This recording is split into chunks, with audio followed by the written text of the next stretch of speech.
Forsaken at the altar. When a mail-order bride is abandoned at a frontier train station with $17 and a torn wedding dress, desperation drives her into a saloon, where salvation arrives in the form of a silent widower, twin boys who've forgotten how to smile, and a second chance neither of them was looking for. If you're ready for a story of redemption, found family, and love forged in the fires of the Montana frontier, stay with me until the very end. Hit that like button and drop a comment with your city so I can see just how far Clara's journey reaches across the world. The heat arrived first. It came before the crowd, before the whispers, before the final humiliation. Clara Bellamy. Harper stood on the platform of Bitterroot Station with the sun beating down on her shoulders like a physical weight, her wedding dress clinging to her back in damp patches that spread with each passing minute. The fabric, once pristine ivory silk ordered from a catalog with her last savings, now showed every mile of dusty travel, every hour of anxious waiting. She'd been standing there for 3 hours. The telegram in her gloved hand had gone soft with sweat and repeated reading, though the words never changed no matter how many times her eyes traced them. Engagement terminated. Stop. Do not proceed. Stop. Letter follows. Stop. No explanation, no apology, just 11 words that had shattered the future she'd crossed half a continent to claim. Clara watched a tumbleweed drift past the station platform, pushed by wind that offered no relief from the oppressive heat. Montana in August was nothing like the pleasant descriptions in Mr. Harper's letters. Those letters had painted pictures of cool mountain breezes, crystal streams, and a comfortable home waiting for a bride who would bring refinement to the frontier. They'd spoken of respect, partnership, and security, everything a 32-year-old schoolteacher from Philadelphia had been told she'd never find after her father's debts had consumed her inheritance and left her reputation in tatters. The letters had been lies. Or perhaps not lies exactly. Perhaps Mr. Silas Harper had simply changed his mind upon receiving her photograph, the honest one she'd sent after his third letter, the one showing her face as it actually was rather than the flattering portrait from her youth. Perhaps he'd found someone younger, prettier, more suitable for a man of his standing. Perhaps she simply wasn't worth the trouble anymore. Miss? You planning to stand there all day, or are you waiting for the platform to grow shade? Clara turned to find the station master watching her with a mixture of pity and impatience. He was a thin man with a weathered face, his shirt yellowed at the collar, suspenders straining over a slight paunch. I'm waiting for someone, she said, though even she could hear the hollowness in her words. Been waiting 3 hours now. Train's long gone, and anyone expecting you would have been here by now. He shifted his weight, not unkindly. Look, miss, I don't mean to pry, but this is Bitterroot. Ain't exactly safe for a woman alone, especially one dressed like that. You got people here? Somewhere to go? Clara's fingers tightened on her carpet bag. Everything she owned in the world was inside it. 2 dresses, a nightgown, a Bible she no longer opened, a photograph of parents long dead, and $17 in carefully folded bills. I'm expected at the Harper Ranch, she said, lifting her chin. I'm sure there's been a misunderstanding. Mr. Harper will send someone shortly. The station master's expression shifted to something that looked like genuine concern. Harper? Silas Harper, out at Copper Ridge. Yes. Do you know him? Know of him. The man scratched his jaw, choosing his words carefully. Miss, I don't know what arrangement you had with Silas Harper, but he left town 4 days ago. Took the eastbound train with a woman half his age, banker's daughter from Helena. Had wedding rings on their fingers and everything.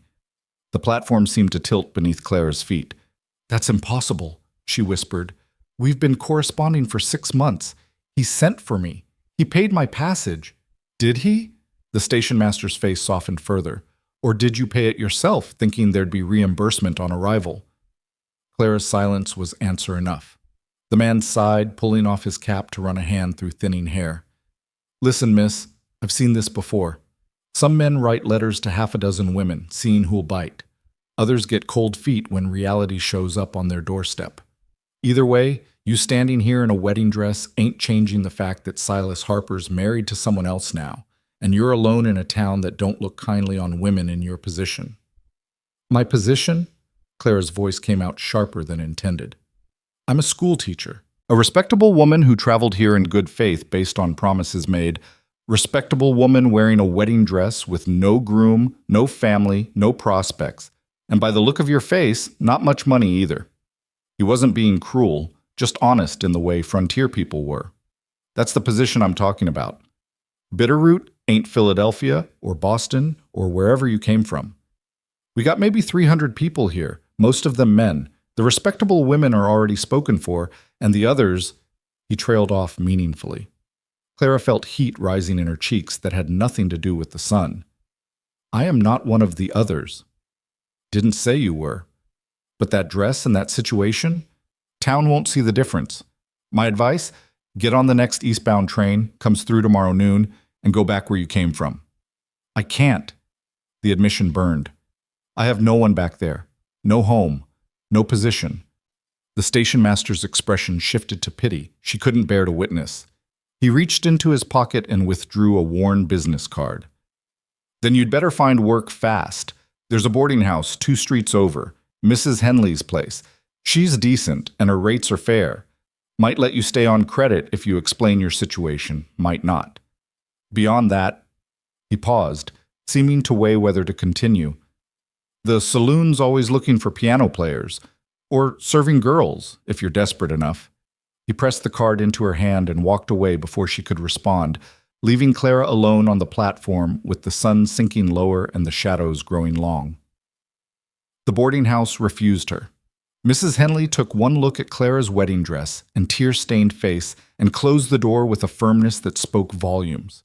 No rooms available, she'd said, though Clara had glimpsed empty beds through an open doorway. No rooms for women of questionable character who showed up alone in bridal attire with stories about abandoned arrangements. The next boarding house didn't even open the door.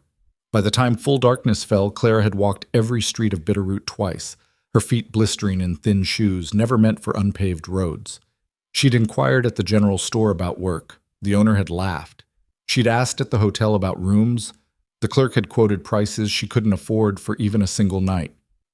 You could try the church, a kind-faced woman had suggested, though her expression remained guarded. Pastor might know of someone needing help with washing or sewing.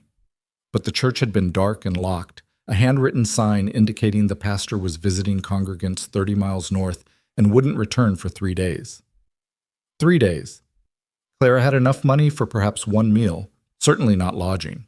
And the temperature, which had been oppressive during daylight, now dropped with the swift brutality of mountain nights, leaving her shivering in silk that offered no protection against the cold. She found herself standing outside the Golden Bell Saloon, not by choice, but by the simple fact that it was the only building still lit and open as the town settled into sleep. Through the dusty windows, she could see men gathered around tables, glasses catching lamplight, smoke curling toward rafters. She could hear the tinny notes of an out-of-tune piano, laughter that sounded more aggressive than joyful, the clink of coins and cards. Everything in her Philadelphia upbringing screamed at her to walk away. But Philadelphia didn't matter anymore. Her upbringing had been funded by her father's schemes, and those debts had consumed everything, including her future. The respectable world had closed its doors the moment his fraud was exposed, leaving her with nothing but a teaching certificate and the desperate hope that a frontier marriage might offer escape. That hope was ash now, scattered by Montana wind. Clara touched the door of the Golden Bell Saloon and felt the wood warm beneath her palm from the heat inside. She could smell whiskey and sweat, tobacco, and something else, something desperate and hungry that made her stomach clench. Just to ask about the piano position, she told herself, just to see if there's honest work available. Nothing more. She pushed the door open. The saloon fell silent. It wasn't a gradual quiet, it was immediate and total, as if someone had physically cut every voice mid-word. 30 pairs of eyes turned toward the doorway where Clara stood in her ruined wedding dress, dust-stained silk gleaming in lamplight, dark hair falling from its pins, face showing every mile of travel and every hour of despair. She looked exactly like what she was, a woman who had nowhere else to go. Well, well, the voice came from behind the bar, smooth and cultured in a way that seemed wrong in this rough place. What have we here? The speaker was a man in his 40s, well-dressed by frontier standards, with silver threading through dark hair and eyes that assessed Clara with the casual precision of someone accustomed to evaluating merchandise. He moved from behind the bar with practiced grace, weaving through tables toward her. "I'm looking for work," Clara said, forcing her voice steady. "The station master mentioned you might need a piano player." "Did he now?" The man's smile didn't reach his eyes. "How thoughtful of dear Mr. Peterson to send business my way. I'm Nathaniel Burke, proprietor of this establishment. And you are?" "Clara Bellamy." She almost added Harper but caught herself. That name meant nothing now. "I'm a school teacher from Philadelphia. I can play piano and I can read music. I'm looking for respectable employment." Burke's smile widened. "Respectable. I like that." He circled her slowly, close enough that she could smell pomade and whiskey. Respectable employment in a wedding dress at 10 o'clock at night, walking into a saloon alone. "That's quite a story already, Miss Bellamy." Heat flooded Clara's cheeks. "My circumstances are my own affair. I'm simply inquiring about the piano position." "We do need a piano player," Burke interrupted smoothly.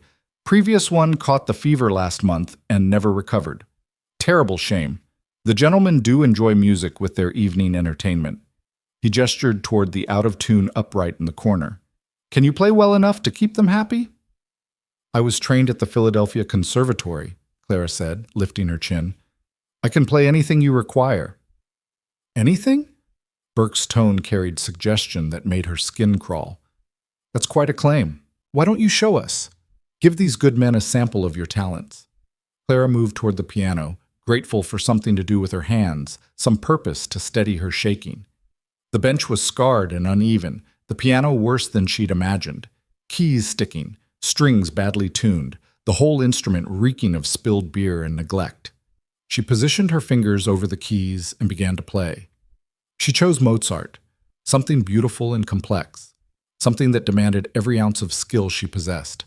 The piano fought her, but she fought back, pulling music from the damaged instrument through sheer force of will. She poured everything into it, all her anger at Silas Harper, all her grief for her lost future, all her terror at being alone and unprotected in a place that saw her as prey. The saloon remained silent as she played. She kept her eyes on the keys, unwilling to see the faces watching her, unwilling to acknowledge what she was doing and where she was doing it. When she finished, the silence held for 3 heartbeats. Then someone whistled, low and appreciative, and the spell broke. "That's real pretty," a voice called. "Can you play something a man can dance to?" "Play Lorena," another shouted. "No, play Buffalo Gals." Burke raised a hand, and the voices quieted immediately. The gesture told Clara more about the power dynamics in this room than any words could have. This was his domain, and these men knew it. "Gentlemen, please," Burke said smoothly. "Give the lady a moment to catch her breath." He moved closer to Clara, placing a hand on her shoulder that felt like ownership. "That was exceptional, Miss Bellamy. Truly exceptional. I think we can come to an arrangement." "What sort of arrangement?" Clara asked carefully. "Piano playing, of course. What else?" Burke's expression was innocence itself, but his fingers tightened fractionally on her shoulder. "We open at noon, close around 3 in the morning. I'd expect you here for the evening crowd, say 7 o'clock until closing. You'd play requests, keep the atmosphere lively, encourage the men to stay and spend money. In exchange, I'd pay you $1 a night, plus room and board upstairs." $1 a night, $7 a week. It wasn't much, but it was survival. "And that's all?" Clara asked. "Just piano playing?" "Just piano playing," Burke confirmed. "Though, of course, if the gentlemen want to buy you drinks between sets, it would be rude to refuse. And conversation is part of the hospitality business, naturally, but piano playing is the primary duty, Scout's honor." He held up 3 fingers in mock oath, and several men chuckled. Clara's instincts screamed warning, but her options were brutally clear. She could accept this offer and have a bed tonight and food tomorrow, or she could walk back into the darkness with $17 and nowhere to go in a town that had already shown her how quickly doors could close. "I'll need to see this room first," she said. Burke's smile sharpened. "Of course. Right this way." He led her toward a narrow staircase at the back of the saloon, his hand moving from her shoulder to the small of her back. Too familiar, too presumptuous, but she forced herself not to pull away. Men watched them climb the stairs, their gazes heavy with speculation. The hallway upstairs was dim and narrow, doors lining both sides. Clara could hear sounds from behind some of them, laughter, low voices, rhythmic creaking that made her stomach turn. The air smelled of cheap perfume and sweat. Burke opened a door at the far end. "This one's available. Just came vacant." The room was tiny, barely large enough for a narrow bed, a washstand, and a small trunk. The window overlooked the alley behind the saloon, its glass so dirty that moonlight came through gray and filtered. The bed linens looked questionable, but it was shelter. It was safety from the night and the cold in the eyes of men who saw a woman alone as invitation. "I'll take it," Claire said, "but I want to be clear about my duties. I'll play piano from 7 until closing. I'll be polite to customers, but I'm not—" "I won't." "Of course not," Burke said smoothly. "You're a respectable lady, Miss Bellamy, a school teacher from Philadelphia. I would never suggest otherwise." He moved closer, backing her subtly toward the wall. "Though I should mention that tips from generous gentlemen can significantly improve your earnings. A smile here, a kind word there. These things encourage generosity, and who knows? Perhaps one of these fine men might offer you a better arrangement. Marriage, even. Stranger things have happened in Montana." His hand came up to touch her cheek, and Clara jerked away. "The piano position," she said firmly. "That's what I'm accepting, nothing else." Burke's expression hardened for just a moment, long enough for her to see the calculation behind the cultured facade. Then he smiled again and stepped back. "Of course, the piano position. You start tomorrow evening, 7 o'clock sharp." He moved toward the door, then paused. "One more thing, Miss Bellamy. That wedding dress, I'd change out of it before coming downstairs. Some of the gentlemen might get the wrong idea about what services you're offering. We wouldn't want any misunderstandings, would we?" He left before she could respond, closing the door behind him with a softness that was somehow more threatening than a slam. Clara stood alone in the small, dirty room and felt the full weight of her situation settle on her shoulders like a physical burden. She'd walked into a trap. Burke's words had been carefully chosen, his promises deliberately vague. The respectable piano playing would blur into something else. Buying drinks would lead to sitting with customers. Sitting would lead to touching. Touching would lead to expectations she couldn't meet without destroying what remained of herself. She knew how this story ended. She'd heard versions of it whispered in Philadelphia parlors, women who'd fallen from grace, who'd made compromises that seemed small at first but led inevitably downward until there was nothing left but survival. But what choice did she have? She had $17 and no prospects. The town had rejected her. The church was dark. The boarding houses had closed their doors. Clara moved to the window and looked out at the alley below. Trash littered the ground. A drunk man leaned against the wall, retching. 2 cats fought over something she couldn't see. This was her life now. This was what trusting Silas Harper's promises had earned her. She pulled off her wedding dress slowly, each button a small defeat. The silk whispered as it fell, pooling around her feet like surrender. She hung it on the single hook behind the door and stared at it. This dress she'd sewn herself with such hope, this symbol of a future that had been ash before she'd even arrived to claim it. Tomorrow she'd play piano in a saloon. She'd smile at drunk men and dodge grabbing hands and pretend this was all perfectly normal, perfectly fine, perfectly survivable. Tonight she'd sleep, if she could sleep, in this room that smelled of other women's desperation. Clara lay down on the questionable bed and stared at the ceiling, listening to the sounds of the saloon below bleeding through the thin floorboards. Laughter and shouting, glass breaking, the piano playing badly now that someone else had taken over, probably Burke himself, proving he didn't actually need her, reminding her that she was replaceable. She thought about prayer but couldn't find the words. The faith she'd carried from Philadelphia seemed as useless here as her wedding dress. What she felt instead was a cold, clarifying anger. Anger at Silas Harper for his lies. Anger at her father for the debts that had destroyed her prospects. Anger at herself for being naive enough to believe that frontier marriage could be anything other than another form of transaction. But beneath the anger was something harder, something that had kept her standing when her father's crimes were exposed, something that had gotten her through the crossing and the waiting and the humiliation of this endless day. Stubbornness. Clara Bellamy had survived scandal in Philadelphia. She'd survived the journey west. She would survive this too, somehow.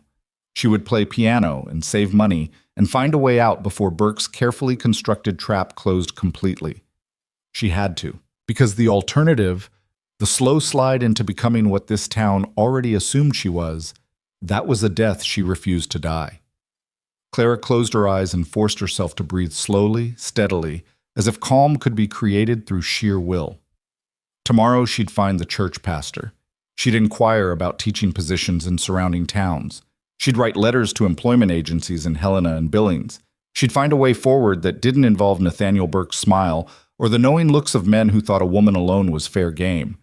Sleep came eventually, fitful and shallow, broken by sounds from the rooms around her and the persistent certainty that she'd made a terrible mistake. But morning came too, as it always did. And with morning came the realization that she'd survived the night. It was something. It would have to be enough. The next evening, Clara descended the stairs at precisely 7 o'clock wearing her plain gray dress, the practical one she'd packed for traveling. She'd pinned her hair severely back and scrubbed her face clean of any color that might be mistaken for paint. She looked, she hoped, like exactly what she was, a schoolteacher forced into temporary circumstances.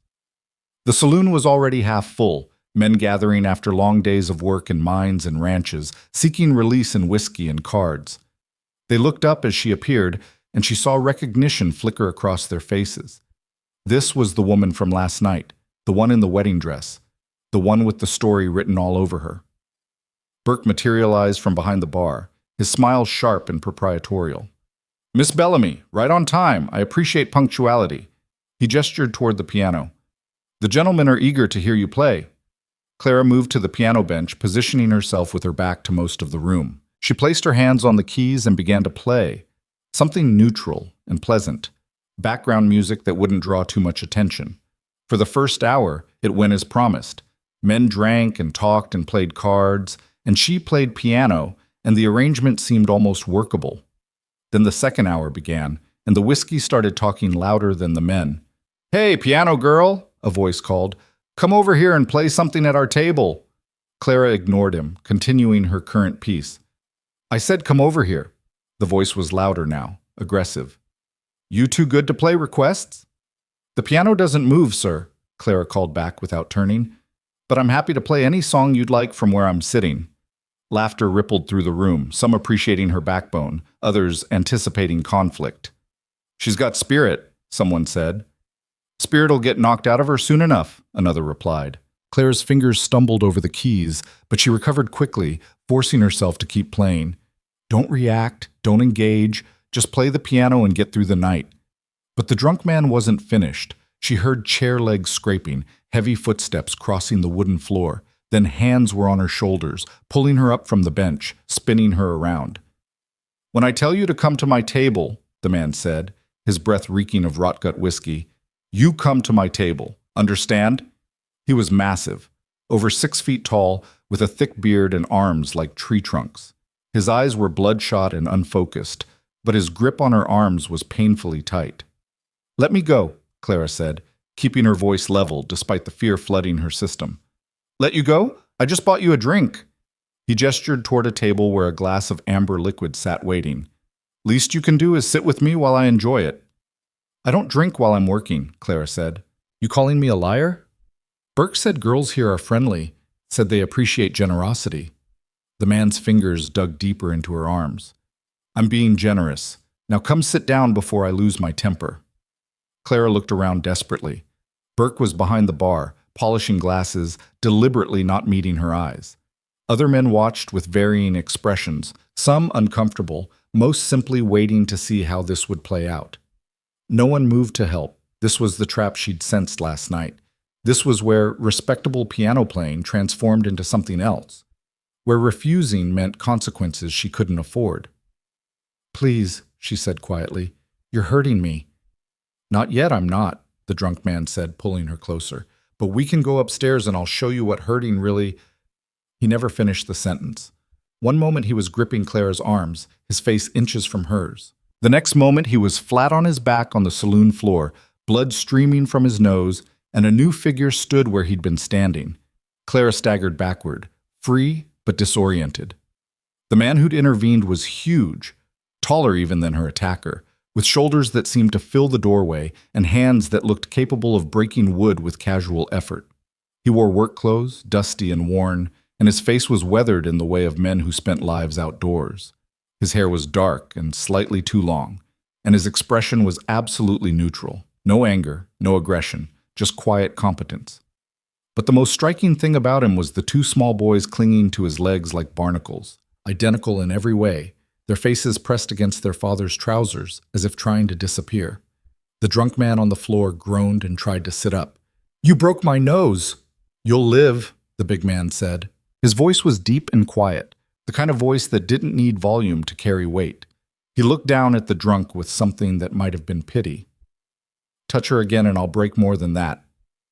"Cal Redfeather," Burke's voice cut across the room, suddenly sharp. "I don't recall inviting you into my establishment." So this was Cal Redfeather. Clara had heard the name whispered in town, the mountain man, the hermit, the Sioux widower who lived 20 miles north and rarely came to Bitterroot except for supplies. Cal turned slowly to face Burke, the twin boys still attached to his legs. "Didn't know I needed an invitation to stop a man from assaulting a woman." "Miss Bellamy works here," Burke said smoothly. "What happens between her and the customers is establishment business." "That's so." Cal's expression didn't change, but something in his tone made several men shift uncomfortably. "Establishment business includes letting drunk men drag women upstairs against their will?" "I'm sure there was a misunderstanding." "No misunderstanding," Cal interrupted quietly. "Just a man who doesn't know how to treat women." He looked at Clara directly for the first time, and she saw intelligence in his dark eyes, along with something that might have been understanding. "You all right, ma'am?"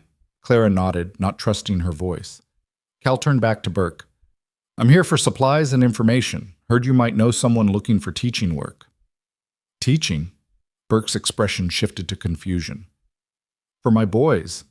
Cal's hand came down to rest on one small head, a gesture so gentle it seemed impossible from hands that large. "They need proper schooling. Can't read, can't write. I do what I can, but—" He trailed off, the admission clearly costing him. "I'm sure there are teachers in Bitterroot," Burke began. "Already asked. Already got turned away." Cal's voice remained level. "Town folks don't want their children learning alongside half-breed boys. Made that clear enough?" Clara's breath caught. She looked at the twins again, really looked this time. They had their father's dark hair and eyes, but their skin was lighter, their features a blend of two worlds. Mixed-blood children in a territory where such mixing was legal, but rarely accepted. "I can teach them," she heard herself say. Every head in the saloon turned toward her. "What?" Burke's voice was sharp. Clara straightened her shoulders, ignoring the ache where the drunk man had grabbed her. "I said I can teach them. I'm a certified teacher from Philadelphia. If Mr. Redfeather needs someone to educate his sons, I'm qualified and available." "You work here," Burke said flatly. "I play piano here," Clara corrected, "starting at 7 o'clock in the evening. What I do during daylight hours is my own affair." She saw calculation flash across Burke's face. He knew he was losing control of the situation, knew that public intervention had shifted something fundamental. If he pushed too hard now, he'd confirm what everyone suspected about the real nature of employment at the Golden Bell. Cal looked at Clara with new interest. "You're serious?" "Completely serious. It's a long ride, 20 miles north, rough terrain. You'd need to stay at the ranch during the week, come back to town on Sundays if you wanted." "That would be acceptable," Clara said, her heart hammering. "A way out. A legitimate way out, at least during daylight hours, at least for part of the week." "Can't pay much," Cal continued. $1 a week, room and board. Work's not just teaching. You'd need to help with cooking, cleaning, whatever needs doing. Ranch life's hard." "I'm not afraid of hard work." One of the twins tugged on Cal's pants. The boy whispered something Clara couldn't hear. Cal's expression softened fractionally. "My sons want to know if you're really a teacher or if you're—" He paused, clearly editing. "They're asking if you're qualified." "I taught primary school in Philadelphia for 8 years, Clara said, directing her words to the boys. "I can teach reading, writing, arithmetic, history, geography, and basic science. I'm patient, And I don't believe in harsh discipline. If you're willing to learn, I'm willing to teach." The boys looked at each other in that wordless communication unique to twins, then both nodded solemnly. Cal extended his hand. "Caleb Redfeather, these are my boys, Eli and Jonah. You can call me Cal." Clara shook his hand, noting the calluses and the strength carefully controlled. "Clara Bellamy. When can you start?" "Tomorrow, if you'll have me." "Tomorrow's fine. I'll be back at dawn to collect you. Bring whatever you need for a week."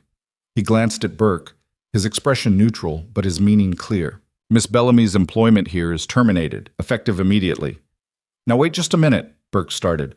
"How much does she owe you?" Cal interrupted. "She owes me nothing. She works here of her own free will." "How much for the room last night and any wages earned?" Burke's jaw tightened. $5.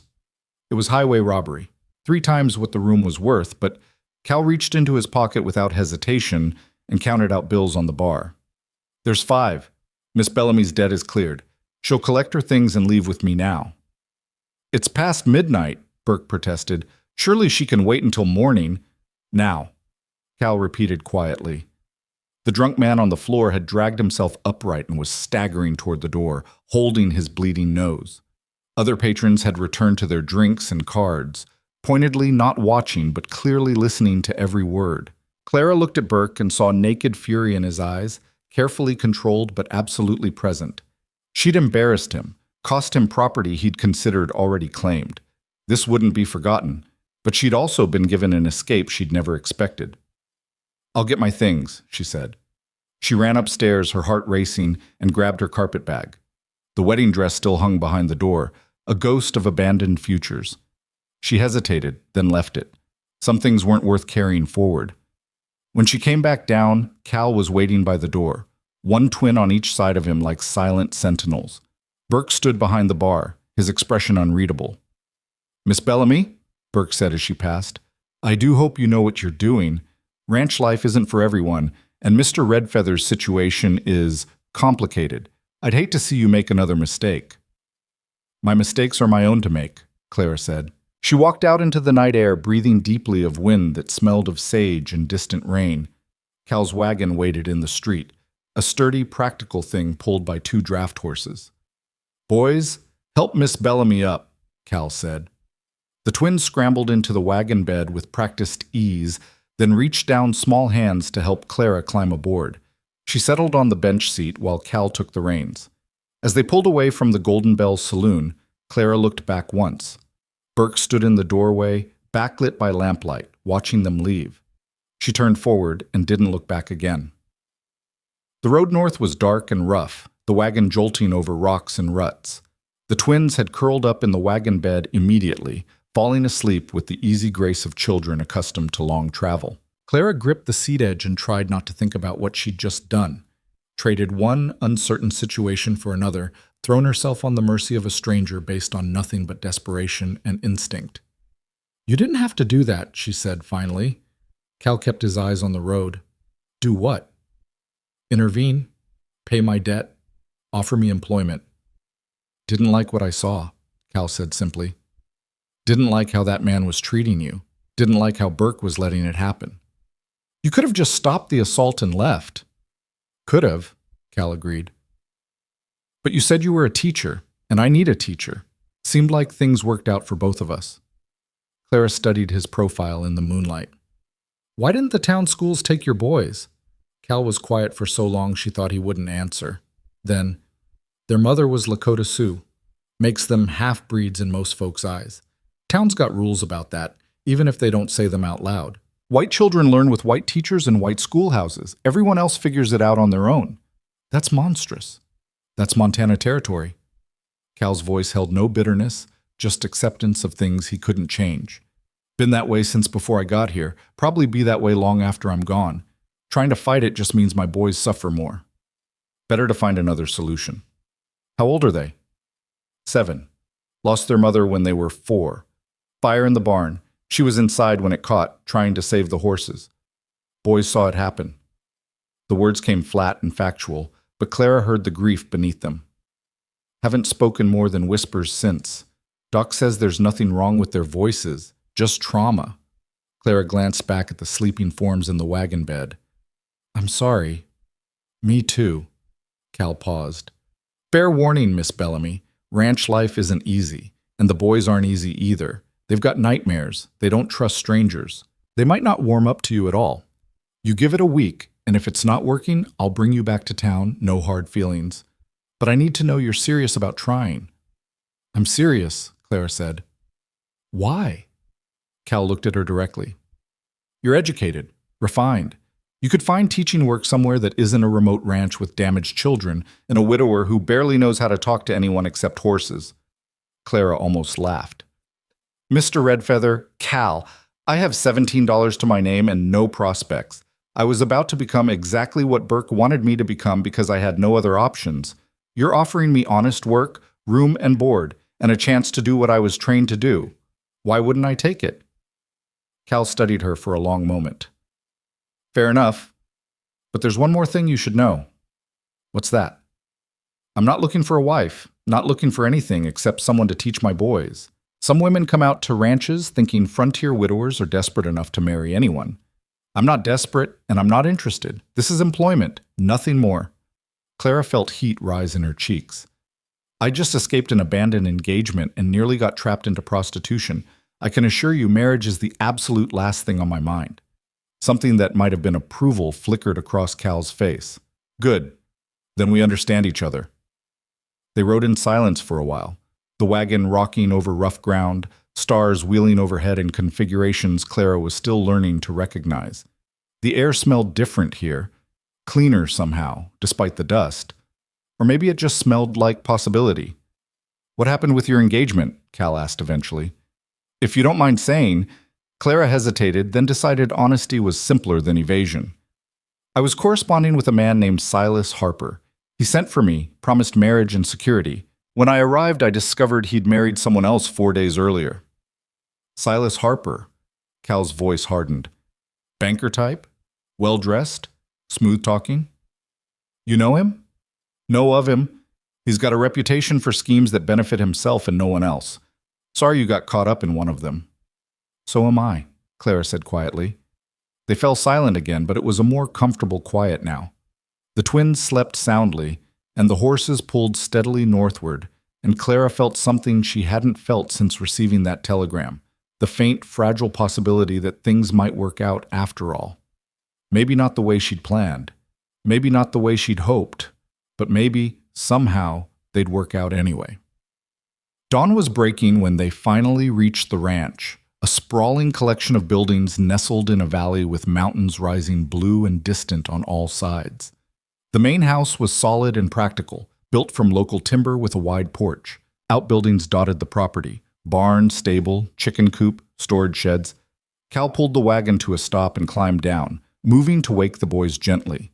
They stirred and blinked, momentarily disoriented, then saw Clara and went very still. Boys, this is Miss Bellamy. She's going to be your teacher starting today. I expect you to treat her with respect and do what she tells you, understood? Both boys nodded solemnly. Cal looked at Clara.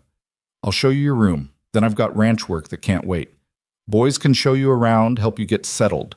We eat breakfast at 7, dinner at noon, supper at 6. Anything you need to know, just ask. He led her into the house, clean but sparse, furnished with handmade furniture that showed skill but no ornamentation. Her room was small but private, with a real bed, a washstand, and a window overlooking the valley. It's not much, Cal said. It's perfect, Clara replied honestly. Cal nodded and left, his boots heavy on the wooden floors. The twins stood in the doorway, watching her with identical expressions of solemn curiosity. Clara set down her carpetbag and smiled at them. Well then, shall we start with learning your letters, or would you rather show me around the ranch first? The boys looked at each other, that silent communication passing between them. Then Eli, or possibly Jonah, she couldn't tell them apart yet, stepped forward and took her hand. It was small and slightly sticky, and it felt like trust. Clara followed the twins out into the morning sunlight and thought that perhaps, just perhaps, she'd found something worth keeping after all. The ranch settled into morning rhythms with the kind of efficiency that spoke of long practice and hard necessity. Cal disappeared into the fields before the sun had fully cleared the mountains, leaving Clara alone with two 7-year-old boys who communicated primarily through glances and the occasional whispered word between themselves. Eli, she'd learned to distinguish him by a small scar above his left eyebrow, led her to the chicken coop first, demonstrating with careful gestures how to scatter feed and check for eggs. Jonah followed 3 steps behind, watching everything with dark eyes that seemed to catalog her every movement, judging whether she could be trusted. Clara gathered eggs into her apron, moving slowly so the boys could see she understood their silent instructions. The chickens clucked and fussed, indifferent to the complex human dynamics playing out around them. "Your father mentioned you saw your mother die," Clara said quietly, not looking at either boy directly. "That must have been terrifying." Both boys went absolutely still. Jonah's hand found Eli's, their fingers locking together with desperate tightness. Claire continued gathering eggs, her voice steady and matter-of-fact. "My mother died when I was 12. Consumption.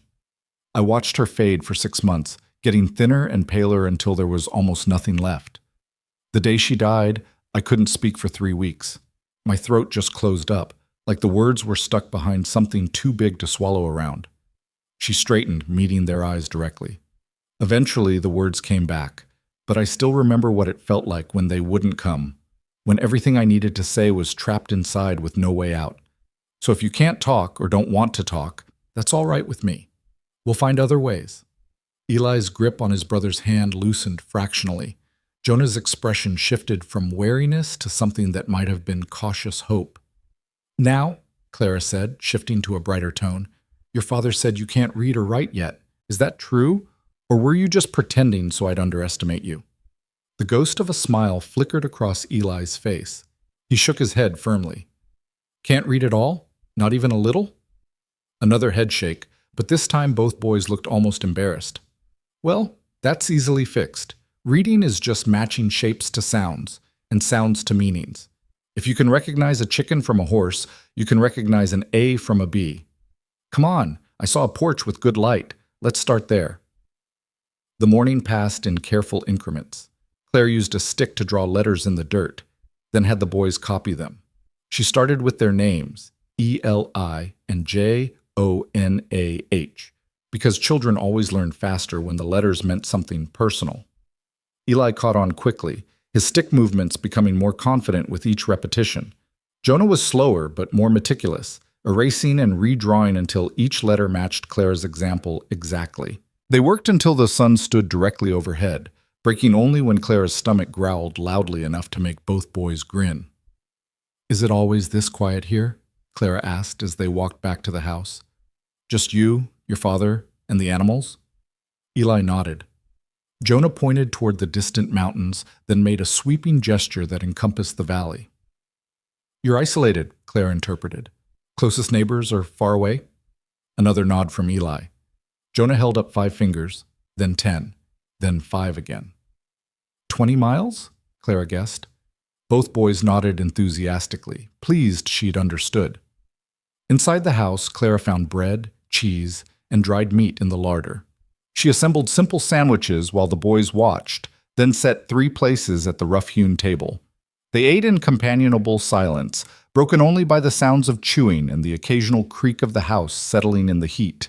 Through the window, Clara could see Cal in the distance, working on fence repair with the same quiet competence he brought to everything. "What does your father do when he's not ranching?" Clara asked. The boys exchanged glances. Eli made a gesture like drawing, then writing. Jonah added a motion like turning pages. "He reads? Writes?" Vigorous nodding. "What does he write?" Eli's hands moved in complex patterns Clara couldn't decipher. Finally, frustrated, he grabbed Clara's hand and pulled her toward a door she hadn't opened yet. The room beyond was clearly Cal's private space, a bedroom, but also a study of sorts. Shelves lined 2 walls packed with books in better condition than anything else in the house. A desk sat beneath the window, its surface covered with papers, ink bottles, and pens. Clara moved closer, curiosity overcoming propriety. The papers were covered in Cal's handwriting, neat, precise, surprisingly elegant for such large hands. But it wasn't letters or accounts. It was poetry. She read a few lines, then a few more, drawn in despite herself. The poem spoke of loneliness and landscape, grief and endurance, the weight of raising children alone in a place that saw them as less than whole. The language was spare but powerful, each word chosen with the care of someone who understood that precision mattered. "Your father's a poet," Clara said softly. Eli nodded, pride evident in his expression. Jonah made a shushing gesture, pressing his finger to his lips. "It's a secret?" Both boys nodded solemnly. "Why?" Eli's hands moved again, complex gestures that might have meant shame or privacy, or simply that some things weren't meant to be shared with a world that already judged too harshly. "I won't tell anyone," Clara promised. "A man's entitled to his private thoughts, especially when he writes them this well."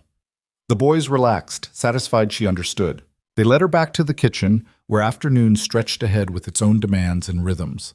Clara spent the next hours teaching verbs and nouns through action, pointing to objects, having the boys name them with gestures, then showing them the written words. Jonah proved to have a remarkable visual memory, recognizing words after seeing them only twice. Eli struggled more with retention, but made up for it with enthusiasm. They were practicing simple sentences when Cal's shadow fell across the porch. "How'd they do?" he asked, his voice carrying the roughness of hours spent not talking. "Brilliantly," Clara said honestly. Eli can write his full name now, and Jonah can recognize 20 words by sight. Give me a month, and they'll be reading basic primers. Something shifted in Cal's expression, relief, maybe, or gratitude he didn't know how to voice. "That's good. That's real good." He looked at his sons, who gazed back with identical expressions of solemn accomplishment. "You two go wash up for supper. Miss Bellamy and I need to talk." The boys scampered off, their silence punctuated by the sound of running feet and splashing water from the pump outside. Cal settled onto the porch step, gesturing for Clara to join him. She sat, maintaining careful distance, aware that they were alone in a way that would have scandalized Philadelphia society. "I want to be clear about expectations," Cal said, looking out at the valley rather than at her. "The teaching's important, but ranch work comes first. If something needs doing, cooking, cleaning, mending, helping with harvest, that takes priority. The boys can learn letters after the work's done." "I understand," Clara said. "Do you?" Cal's gaze swung toward her, direct and assessing. "Because you're city-bred, educated. This life isn't what you're used to. There's no servants, no convenience. Water comes from a well, heat comes from wood you split yourself, and when things break, you fix them or do without." "If that's going to be a problem, Mr. Redfeather," Clara interrupted quietly, "I just spent 12 hours in a saloon being treated like merchandise. Before that, I taught in Philadelphia schools where children came to class with bruises from factory work and parents who beat them for missing shifts. I've scrubbed floors, hauled water, and made one chicken feed a family of 4. I'm not afraid of work, and I'm not too proud to do what needs doing." Cal studied her for a long moment. "Fair enough, but there's something else you should know." "What's that?" "Town doesn't approve of this arrangement. Woman living alone with a man, even with children present, folks talk. Burke especially is going to spread stories, make things difficult. If you go into Bitterroot, you might face consequences."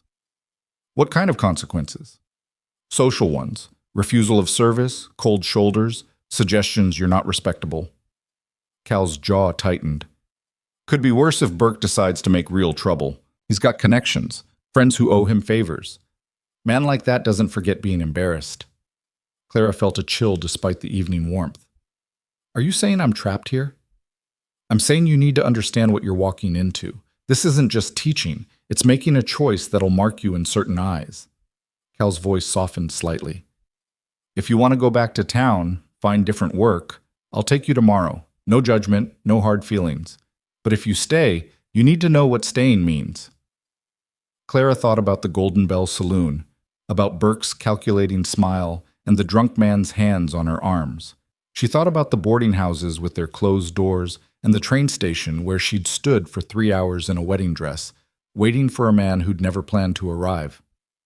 "I'm staying," she said. Cal nodded, unsurprised. "Then we'll make it work." They sat in silence as the sun sank lower, painting the mountains in shades of gold and crimson. Somewhere in the distance, a coyote howled and Cal's body tensed fractionally before relaxing again when the sound wasn't repeated. "You read my poems," he said finally. It wasn't a question. Clara felt heat rise in her cheeks. "The boys showed me. I'm sorry. I shouldn't have intruded. It's all right.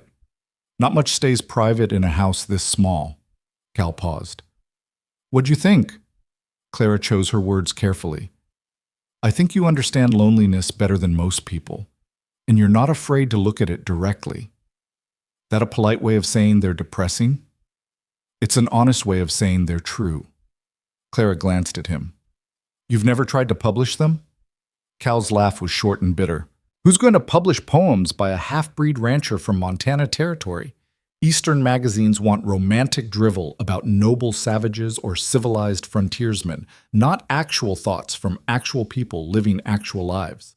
You don't know that unless you try." "I know enough." Cal stood, brushing dust from his pants. "Supper's in 20 minutes. Boys will be hungry." He walked away before Clara could respond, his shoulders carrying weight that had nothing to do with physical labor. The days developed their own rhythm. Clara woke before dawn, helped prepare breakfast, then spent mornings teaching while Cal worked the ranch. Afternoons involved household chores, mending clothes, preserving food, cleaning, endless cleaning because dust was a constant invader in this place where wind never fully stopped. The boys opened up gradually, like flowers responding to reliable sunlight. They still didn't speak aloud, but their gestures became more elaborate, more expressive. Jonas started leaving small gifts on Clara's pillow. Pretty rocks, interesting feathers, once a perfectly preserved bird's nest. Eli began sitting closer during lessons, sometimes leaning against her shoulder when he was tired. Cal remained distant but correct, offering help when she struggled with tasks, but never lingering, never allowing conversation to drift toward anything personal. He was unfailingly polite and completely unreachable, a man who'd built walls so high that even his own loneliness couldn't scale them. 2 weeks after Clara's arrival, the first real test came. She was in the kitchen preparing dinner when she heard shouting from outside. Cal's voice raised in anger, something she'd never heard before. She ran to the window and saw 3 men on horseback surrounding Cal, their postures aggressive. The boys materialized beside her, their faces draining of color.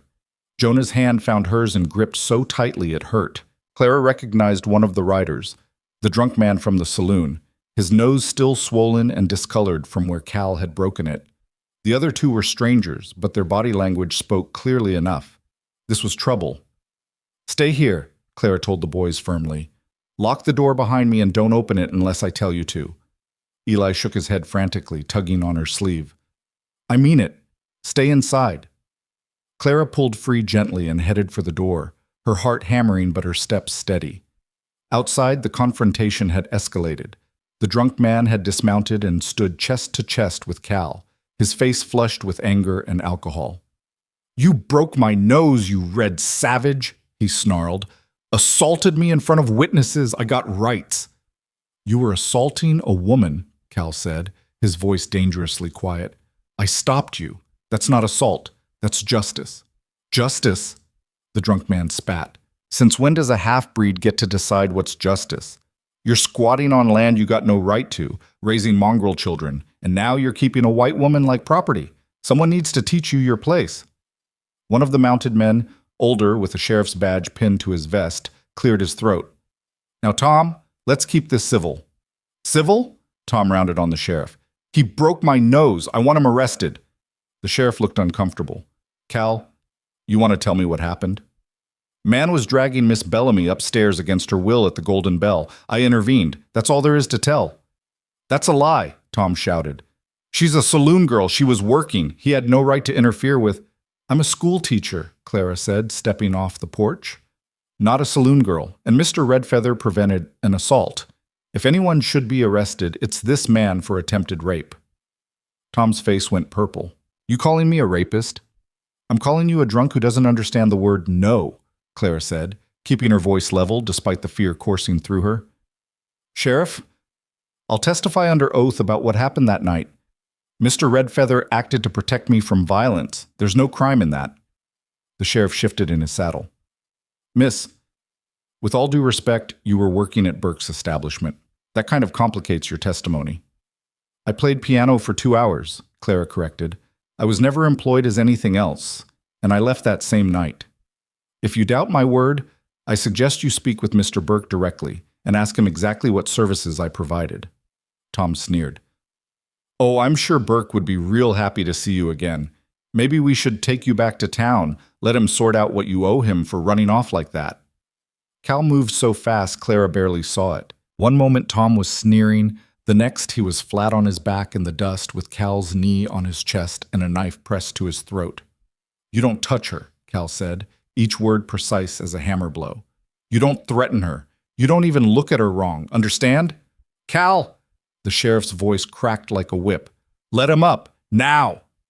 Cal held position for 3 more heartbeats, then stood in one fluid motion, the knife disappearing into his belt.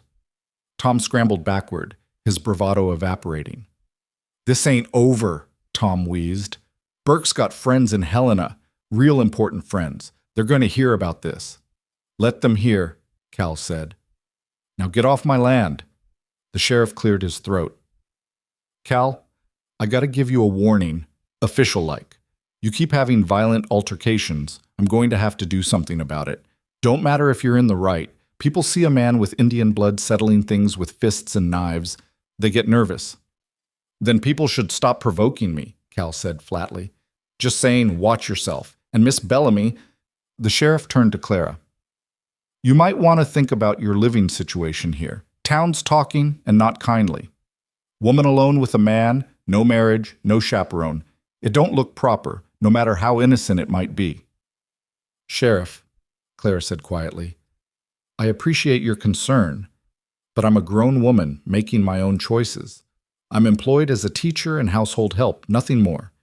If the town chooses to assume otherwise, that's their moral failing, not mine. The sheriff sighed. Suit yourself, but don't say you weren't warned when things get complicated.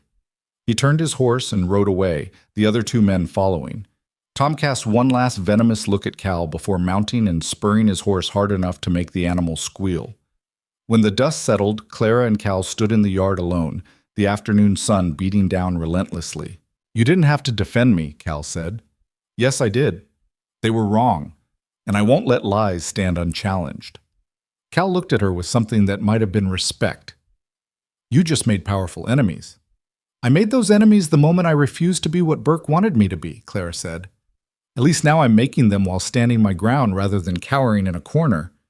A small sound made them both turn. The boys stood in the doorway, their faces pale, Jonah's eyes wet with unshed tears. Cal's expression shifted immediately. He crossed to them in 3 long strides, kneeling to their level. It's all right. They're gone. No one's going to hurt us.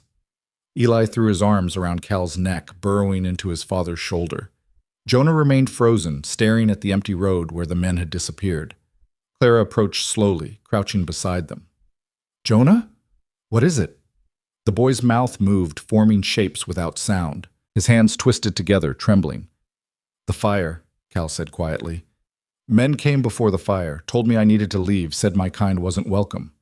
I refused. 2 days later, the barn burned. His arms tightened around Eli. Could never prove they did it, but I knew.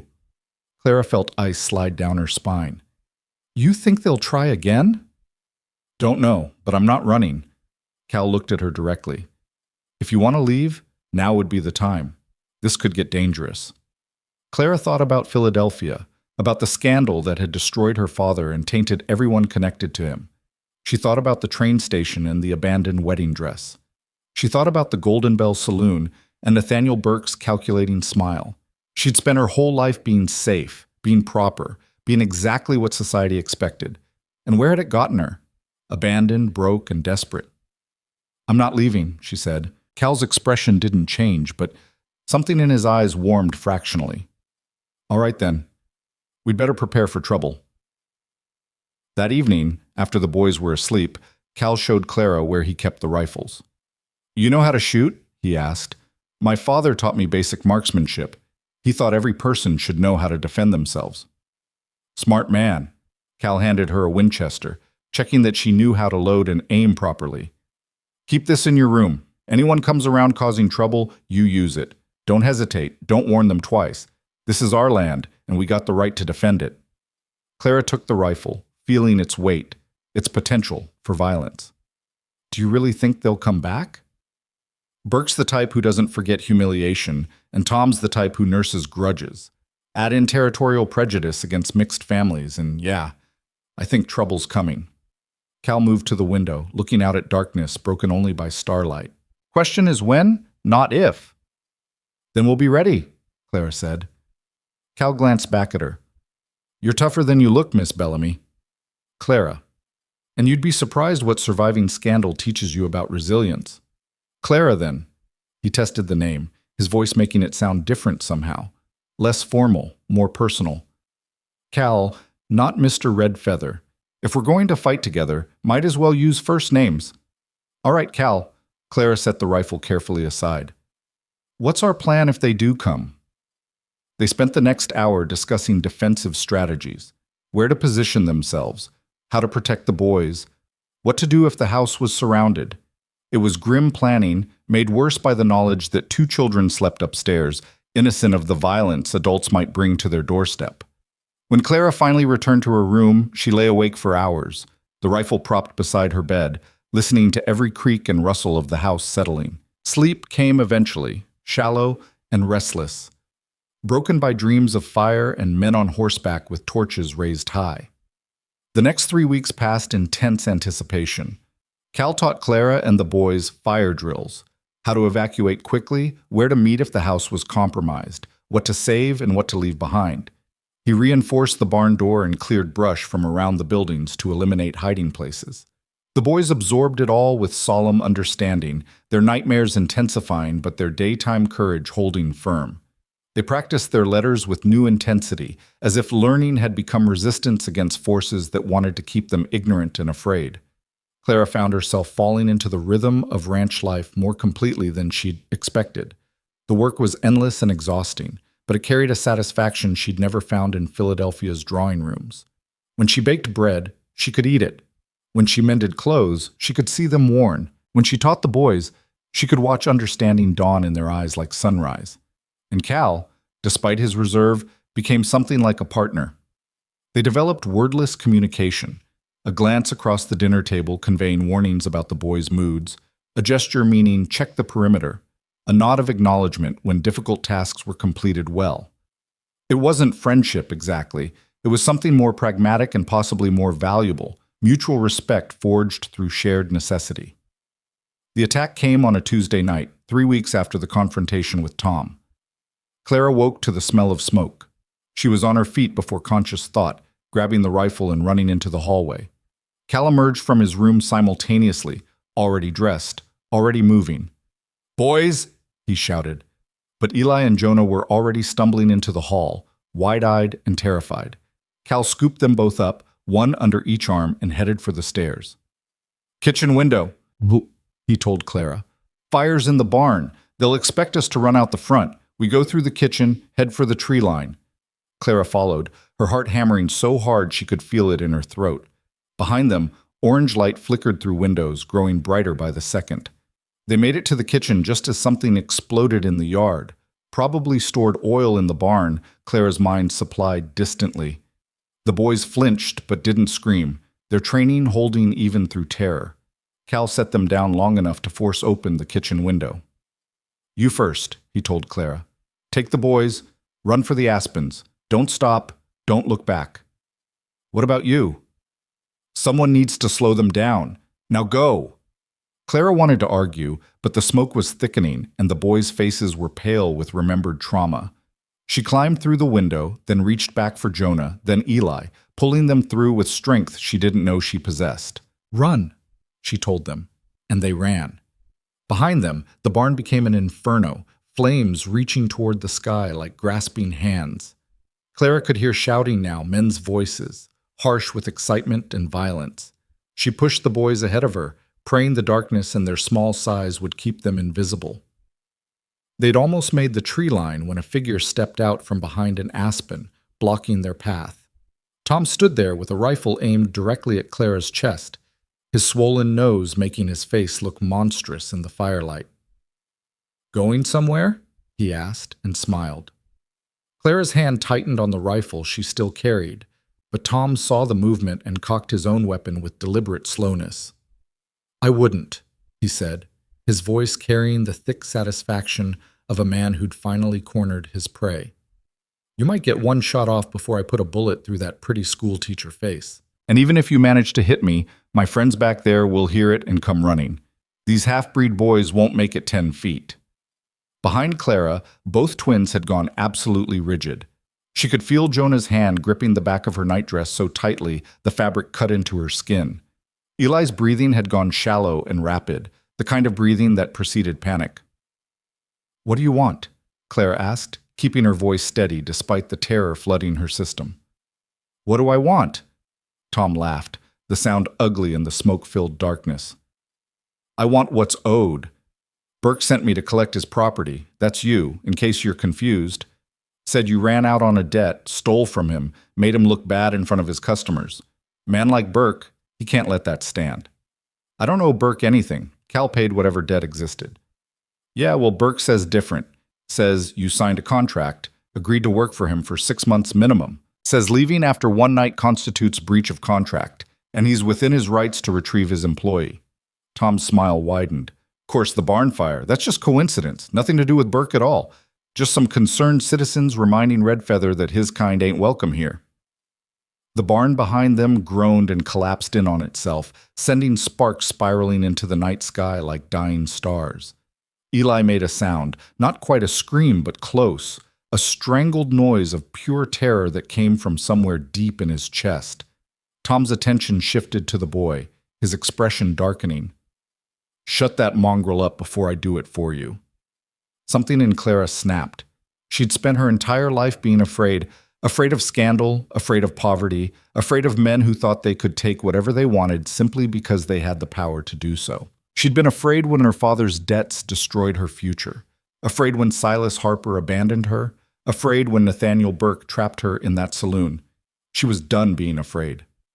Run, she told the boys quietly. Straight into the trees. Find your father. Now. Clara. Eli's voice was barely a whisper, the first word she'd heard him speak aloud. Now, Clara barked, and the boys ran, their small forms disappearing into darkness. Tom swung his rifle toward the fleeing children, but Clara was faster. She raised her own weapon and fired, not at Tom but at the ground near his feet. The shot was deafening, and Tom jerked backward, momentarily off balance. Clara didn't wait. She turned and ran after the boys, branches whipping her face, roots threatening to trip her with every step. Behind her, Tom was shouting, cursing, and then his rifle cracked and something buzzed past her ear close enough to feel the displaced air. She dove behind a tree, her lungs burning, and tried to orient herself. Where were the boys? Where was Cal? The smoke from the burning barn had drifted into the trees now, making visibility nearly impossible. Another shot. This one, splintering bark inches from her head. Clara fired back blindly, knowing she was giving away her position but hoping to buy the boys a few more seconds to escape. The rifle's recoil slammed into her shoulder, and she heard Tom swear as he took cover. You're just making this worse, he shouted. Burke wanted you back alive, but he didn't say you had to be undamaged. Clara moved, keeping low, trying to use the smoke as cover. Her foot caught on something and she went down hard, the rifle flying from her hands. She scrambled toward it, fingers closing around the barrel just as Tom emerged from the smoke like a nightmare-given form. He kicked the rifle away and hauled Clara up by her hair, his breath hot and rancid against her face. Got you now. Clara drove her elbow into his ribs with every ounce of strength she possessed. Tom grunted and his grip loosened fractionally, enough for Clara to twist away, enough to gain 2 steps of distance. Not enough. Tom's hand closed on her arm and yanked her back, spinning her around. His fist came up and Clara saw the blow coming but couldn't avoid it. His knuckles connected with her cheekbone and the world exploded into stars and pain. She hit the ground hard, tasting blood, her vision swimming. Through the blur, she saw Tom standing over her, saw him reach for his belt where a knife hung in a leather sheath. Burke said alive, Tom muttered, more to himself than to her. Didn't say nothing about unmarked. The knife came free with a whisper of steel. Then something huge and dark slammed into Tom from the side, taking him down in a tangle of limbs and violence. Clara's vision cleared enough to see Cal and Tom rolling across the forest floor, locked in a struggle that was too close and brutal for weapons. Cal was bigger, but Tom fought with the desperate viciousness of a cornered animal. They crashed into a tree, and Clara heard something crack, bone or wood, she couldn't tell. Tom's knife flashed in the firelight, filtering through smoke, and Cal jerked back, a dark stain spreading across his shirt. "No!" Clara screamed, the word tearing from her throat. Cal's hand shot out and caught Tom's wrist, squeezing until the knife fell. Then Cal's fist connected with Tom's jaw once, twice, 3 times in rapid succession. Tom went limp, and Cal shoved him away like discarded trash. Cal staggered upright, one hand pressed to his side where blood seeped between his fingers. His face was battered, one eye already swelling shut, but his expression was pure controlled fury. "Where are the boys?" he demanded. "They ran. I told them to find you." Clara struggled to her feet, her own face throbbing where Tom had hit her. "You're bleeding. I've had worse. We need to—" Gunfire erupted from the direction of the ranch house. Multiple weapons, the sound echoing through the trees. Cal's expression shifted to something close to panic. "They're not all here," he said. "Some stayed at the house. If the boys went back—" They ran. Clara's lungs screamed and her legs felt like lead, but she pushed harder, following Cal through smoke and darkness toward the sound of violence. Branches tore at her nightdress and scratched her arms bloody, but she didn't slow down. They burst from the tree line to find the ranch yard transformed into a war zone. The barn was gone, reduced to a skeleton of glowing timbers. The house was still standing, but surrounded by 4 men on horseback, all armed. And there, pressed against the porch with nowhere to run, were Eli and Jonah. One of the men had dismounted and was advancing on the boys, his rifle raised. "Come on now, you little mongrels. Your daddy's dead in the woods, and the school teacher ain't far behind. You can come quiet, or we can do this the hard way." "They're children," Clara shouted, stepping into the open. Every eye turned toward her. "Whatever grievance you have, it's with adults. Leave them alone." The mounted men exchanged glances. One of them, older than the others, with a prosperous look despite the violence, nudged his horse forward. "You must be the Philadelphia school teacher. Nathaniel Burke sends his regards." "Burke's not here," Clara said. "He sent you to do his dirty work because he's too cowardly to face us himself." The man smiled. "Burke's a businessman. He don't get his hands dirty when he's got employees to handle unpleasantness. Now, you can come along peaceful-like, and we'll forget about tonight's misunderstanding, or we can tie you to a horse and drag you back. Your choice." Cal moved to stand beside Clara, his presence solid despite his injury. Blood still seeped from his side, but he held himself upright through sheer will. "Nobody's taking anyone anywhere." "Cal Redfeather, heard you were dead." The man's tone was conversational, but his hand rested on the revolver at his hip. "Seems reports were premature, though that can be corrected. You'll have to go through me first." "That can be arranged." The man's smile never wavered. "See, here's the situation. Burke wants the woman. My associates here want revenge for what you did to Tom, and certain interested parties in Helena would prefer if you and your half-breed children just disappeared. Makes everything simpler. So we can do this quick. Bullet to the head for you, boys to the orphanage, woman back where she belongs. Or we can do this slow. Up to you."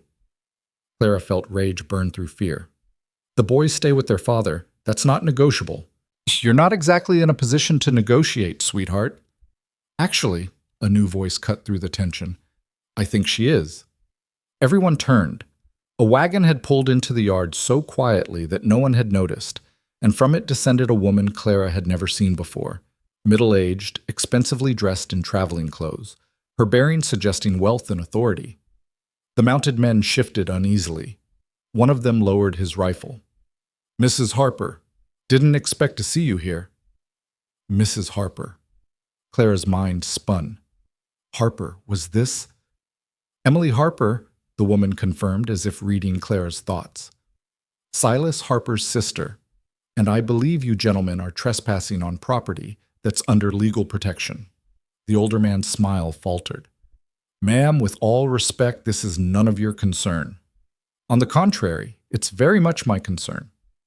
Emily Harper moved forward with the confidence of someone accustomed to being obeyed. "I've just come from Helena, where I filed formal complaints with the territorial marshal regarding my brother's mail fraud scheme and Nathaniel Burke's attempted forced servitude of Miss Bellamy.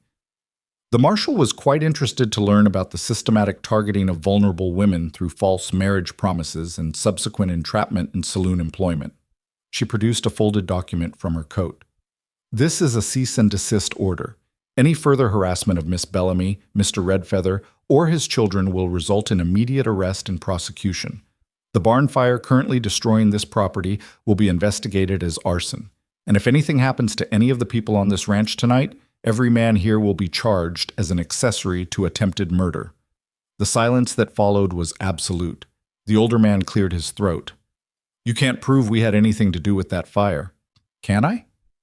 Funny thing about territorial marshals, they tend to believe wealthy widows with political connections over hired thugs working for a saloon owner with a history of complaints. Emily's smile was razor sharp. Now, I suggest you gentlemen mount up and leave before this situation deteriorates further. And you can tell Mr. Burke that his business practices are now under official scrutiny. If he's smart, he'll close up shop and move somewhere his reputation hasn't preceded him. The men exchanged uncertain glances. Their confidence had evaporated in the face of legal threats and social standing they couldn't intimidate. This ain't over, the older man said, but his voice lacked conviction. Actually, it is. Emily's tone left no room for argument. Unless you'd like to explain to a territorial judge why you were burning buildings and threatening children in the middle of the night? The men retreated, mounting their horses with considerably less swagger than they'd shown earlier. Within minutes, the sound of hoofbeats faded into the distance, leaving only the crackle of dying embers and the ragged breathing of people who'd survived violence by the thinnest margin. Clara's legs gave out. She sat down hard in the dirt, her entire body shaking with delayed reaction. Cal swayed but remained standing, his hand still pressed to his bleeding side. The boys ran to him, both talking now, actual words tumbling over each other in whispered urgency. "Papa, you're hurt. We were so scared. We thought you were dead." Cal sank to his knees, gathering both sons against his chest, despite the pain it must have caused. "I'm all right. We're all right." Emily Harper approached Clara with concern, softening her aristocratic features. "Are you injured, my dear?" Clara touched her swelling cheekbone and winced. "Nothing serious." "But I don't understand. Why are you here? How did you know?" "It's a rather long story." Emily helped Clara to her feet with surprising strength. "The short version is that I discovered my brother's scheme quite by accident when I came across his correspondence file. He'd been contacting multiple women simultaneously, making promises he never intended to keep, and in some cases collecting travel reimbursement fees that funded his actual marriage to a banker's daughter. She looked genuinely pained. I was horrified. Silas has always been ambitious and morally flexible, but this was beyond the pale. I began tracing what happened to the women he'd contacted and discovered several had ended up in unfortunate circumstances. When I learned you'd been stranded at Bitterroot Station, I came as quickly as I could. But how did you know about Burke, about tonight?" "I made inquiries at the Golden Bell Saloon. Mr. Burke was quite forthcoming once I mentioned my family's legal connections and suggested that his establishment might face investigation for human trafficking." Emily's expression hardened. "He admitted sending men to retrieve stolen property, thinking I might be sympathetic to his property concerns. Instead, I went straight to the marshal." Cal had managed to stand again, though his face was pale beneath the bruises. "We owe you our lives, Mrs. Harper." "You owe me nothing. My brother created this situation through his dishonesty. The least I can do is try to mitigate the damage." Emily looked around at the destroyed barn, the traumatized children, the blood-stained adults. "Though I'm afraid the immediate crisis is resolved, you still have significant problems. Your barn is gone, your reputation in town is compromised, and Burke will certainly attempt retaliation despite legal warnings." "We'll manage," Cal said quietly. "I'm sure you will, but you shouldn't have to manage alone." Emily pulled another document from her coat. "This is a formal statement for my brother admitting his fraud scheme. I convinced him, quite forcefully, to put it in writing. With this, Miss Bellamy can pursue legal action for breach of contract and fraud. More importantly, it establishes her as a victim rather than an opportunist, which should help with her social standing. Clara took the paper with trembling hands. Why are you doing this? Because I watched my brother destroy my late husband's business through unethical practices, and I stood by and did nothing. I won't make that mistake again. Emily's voice was firm. You deserve better than what you've received, Miss Bellamy. All of you do. She turned to Cal. You need medical attention for that wound, Mr. Redfeather. I passed a doctor's office in town. I can take you there now, or we can summon him here. No town, Cal said immediately. But if you could bring him here in the morning, I'd appreciate it. Emily nodded, understanding. Of course. I'll arrange it. She glanced at the sky, where dawn was beginning to lighten the eastern horizon. I'll stay at the hotel tonight and return first thing. Is there anything else you need immediately? Information, Claire said, about the legal situation. If Burke has friends in Helena like his men claimed, can this really stop him? Emily's smile turned calculating. Burke's friends are mostly business associates who benefit from his saloon's profitability. Once they learn he's under investigation for forced servitude and has been burning ranches to intimidate witnesses, their loyalty will evaporate quite rapidly. Money talks, Miss Bellamy, and nobody wants to be associated with a scandal that might affect their own interests.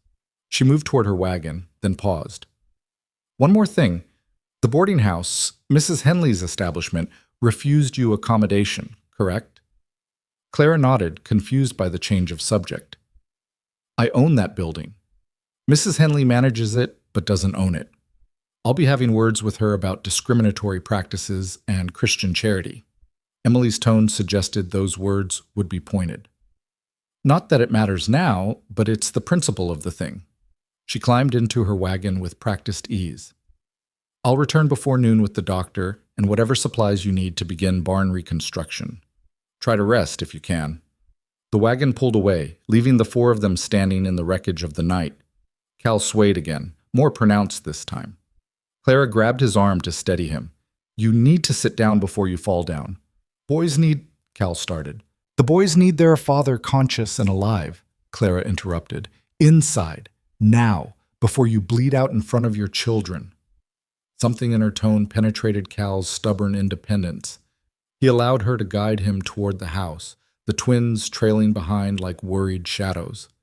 Inside, Clara lit lamps and cleared the kitchen table with shaking hands. Eli, Jonah, I need clean cloths, hot water from the reservoir, and the medical kit your father keeps in the pantry. Can you do that? Both boys nodded and scattered to their tasks, grateful for something concrete to do. Clara helped Cal onto the table, ignoring his protests. Let me see the wound. Cal lifted his shirt, revealing a knife slash across his ribs, long but not deep, bleeding steadily but not spurting. Clara's hands moved with surprising steadiness as she examined the injury, her teaching experience with childhood accidents translating unexpectedly well to this crisis. It needs stitches, she said. I can do it myself. You can barely stay upright. I'll do it. Clara's voice left no room for argument. I've sewn enough samplers and mended enough clothes to manage a straight line. Unless you have a better option? Cal met her eyes and saw the determination there. No better option. The boys returned with supplies, their faces solemn. Clara washed her hands thoroughly, then threaded a needle with gut string from the medical kit. Her hands trembled only slightly as she began the first stitch. Cal's jaw clenched, but he made no sound, even when the needle pierced skin. Eli held his father's hand, white-knuckled and silent. Jonah stood watch at the window, his small body rigid with the responsibility of guarding his injured family. Clara worked methodically, each stitch as neat as she could manage under the circumstances. The intimacy of the moment wasn't lost on her, her hands on Cal's bare skin, close enough to see the scars that mapped a life of hard labor and harder losses. She could feel his warmth, smell the copper of his blood mixed with smoke and sweat. Thank you, Cal said quietly, for protecting my boys, for fighting when you could have surrendered. I wasn't going to let them take the children, Clara said, concentrating on her stitching. And I wasn't going back to Burke. Not alive, anyway.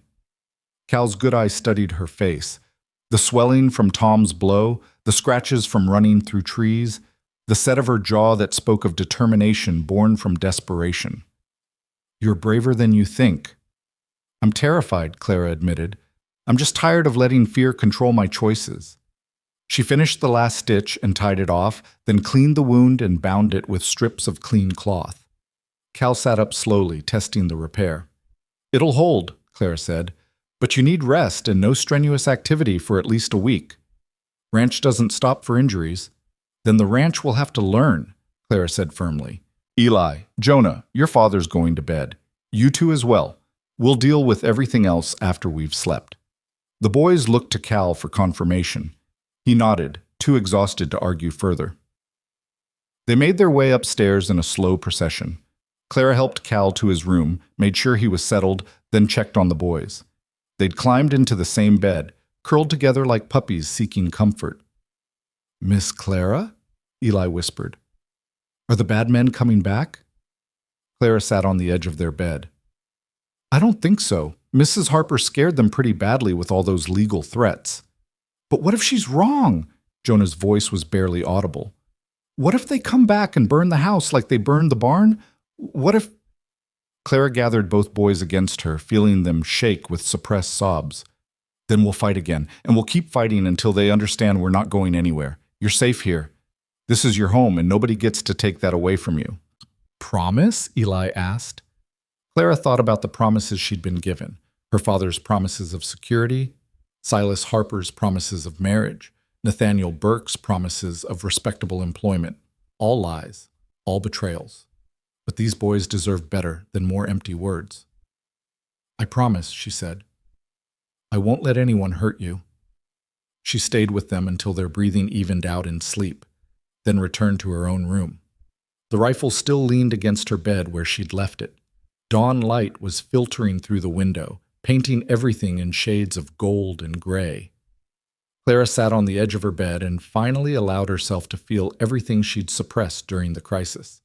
The terror of facing Tom in the woods, the helplessness of watching Cal bleed, the rage at Burke and his hired thugs, the desperate hope that Emily Harper's intervention might actually change something. Her hands shook. Her face throbbed.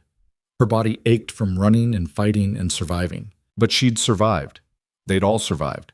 Clara looked out at the valley as morning claimed the sky, at the blackened remains of the barn and the house that still stood despite everything. She thought about going back to Philadelphia, about trying to reclaim the life she'd lost. The thought lasted exactly 3 seconds before she dismissed it. Philadelphia had nothing for her. That life was ash and memory, no more substantial than the smoke still drifting from the barn's ruins. This place, this rough, dangerous, beautiful place, had given her something Philadelphia never had. It had given her purpose. It had given her people who needed her, who trusted her, who'd fought beside her. It had given her a reason to stop being afraid.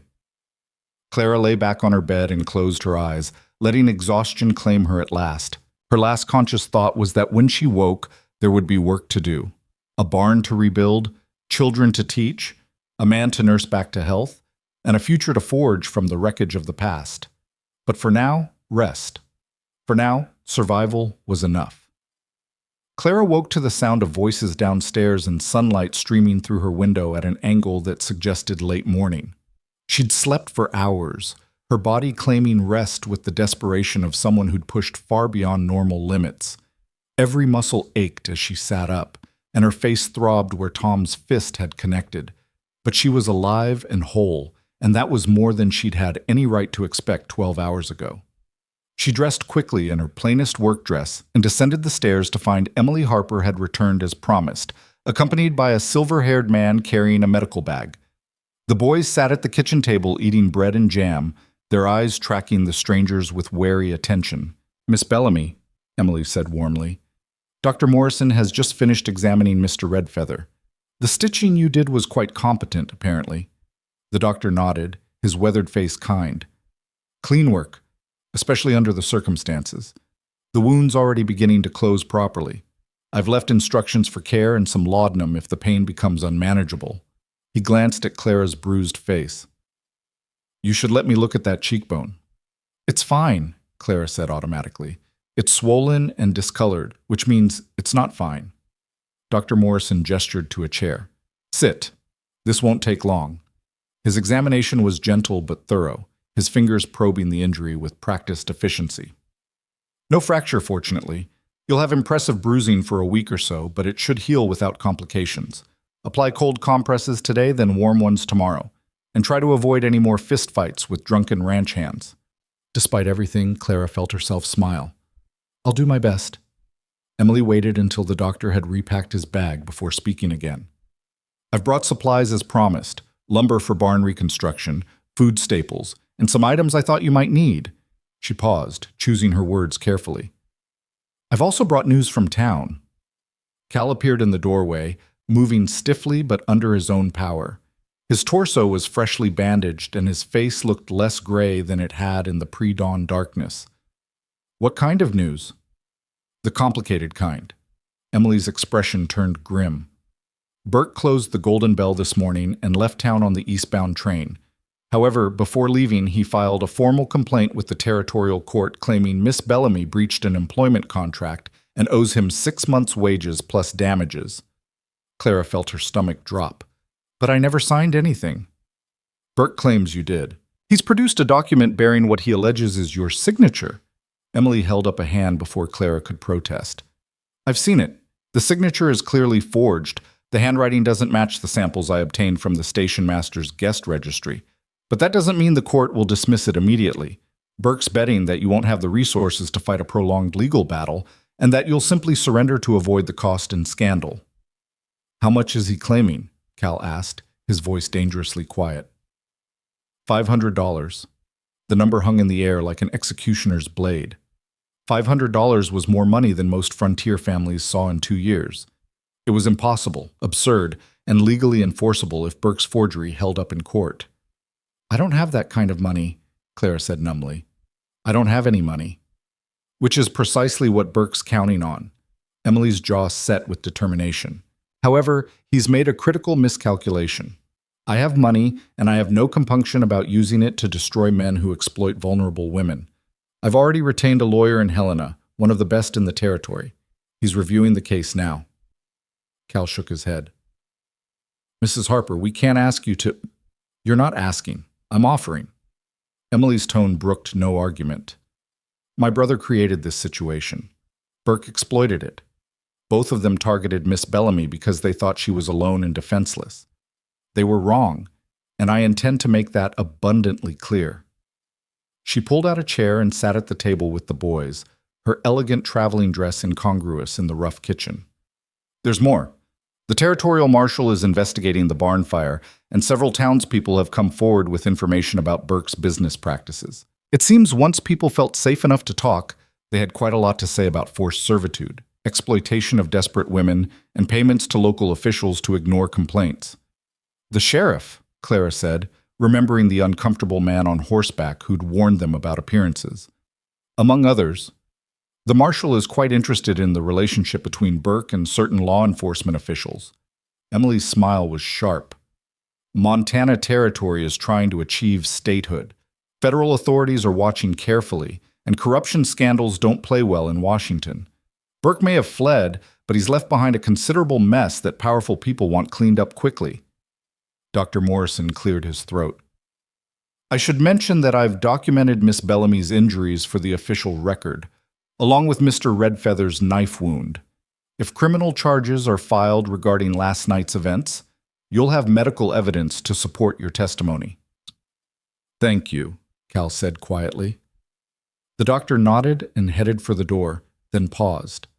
For what it's worth, I've lived in Bitterroot for 20 years. I've watched good people get driven out by prejudice and powerful men who thought they owned this territory.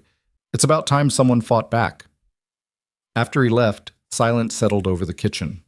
The boys had stopped eating, their attention fixed on the adults with the solemn understanding of children who'd learned too young that the world wasn't safe or fair. Emily studied them for a moment, then shifted her focus to Clara. I need to ask you something, and I need you to be completely honest. Do you want to stay here, or would you prefer to return east?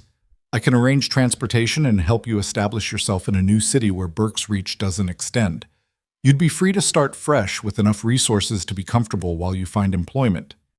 Clara looked around the kitchen, at the rough-hewn table Cal had built himself, at the boys who'd learned to trust her enough to speak, at the man standing in the doorway with bandages wrapped around ribs she'd stitched closed with her own hands. Through the window, she could see the charred remains of the barn and the mountains rising beyond, indifferent to human drama. "I'm staying," she said, "even knowing the legal battle ahead, even knowing the town's opinion is likely to remain hostile." Even knowing all of that, Clara's voice was steady. "I'm tired of running from difficult situations. I'm tired of letting other people's prejudices and lies dictate my choices. This is where I want to be." Emily's expression softened. "Then we fight. But you should know what you're up against. Burke's lawsuit is just the beginning. There are also questions about your living arrangement here." Cal's jaw tightened. "What kind of questions?" "The kind that small-minded people ask about unmarried women living with unmarried men." Emily's tone was delicate. "The territorial court takes a dim view of situations that appear improper, even when they're entirely innocent. If Burke's lawyers argue that you're living in a compromised situation, it could affect the case." "That's ridiculous," Clara protested. "I'm employed as a teacher and housekeeper. There's nothing improper about it." "You and I know that, but perception matters in legal proceedings, especially when the defendant is trying to paint you as a woman of loose morals who breached a contract." Emily folded her hands on the table. "I'm not suggesting anything untoward is happening. I'm simply warning you that Burke will use every possible angle to discredit your character." Cal moved into the room properly, pulling out a chair and sitting with visible discomfort. "So what do we do?" "We have several options." Emily counted them off on her fingers. "First, we can fight the perception directly by having multiple witnesses testify to the propriety of the arrangement. Dr. Morrison would likely be willing, as would I. Second, we can argue that frontier necessity makes different rules, that isolated ranches require practical solutions that might not conform to Eastern social conventions. Third, she paused, clearly uncomfortable with what came next. "Third?" Clara prompted. "Third, you could marry. It would eliminate any question of impropriety and provide legal protection that would make Burke's case significantly harder to argue." The suggestion landed like a stone in still water, sending ripples of shock through the room. Eli and Jonah looked at each other with wide eyes. Cal's expression went carefully blank. Clara felt heat flood her cheeks. We're not, Clara stammered. "I'm not suggesting a love match," Emily said quickly. "Simply a legal arrangement that would protect both of you. Marriage would give Miss Bellamy legal standing as Mrs. Redfeather, which carries protections that hired help doesn't.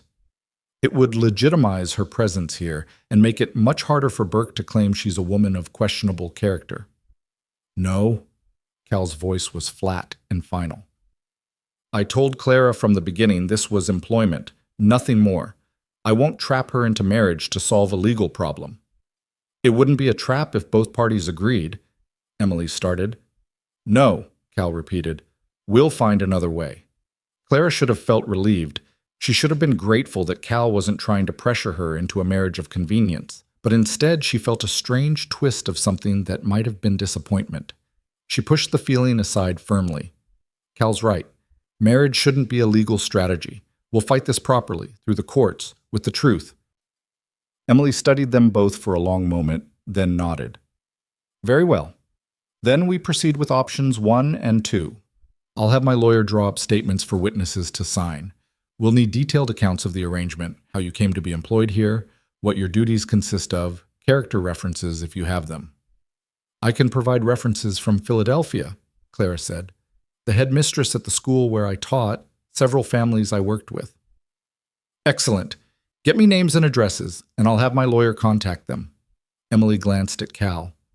"And you'll need to document your search for a teacher, the refusals from the town school, the reasons you required live-in help.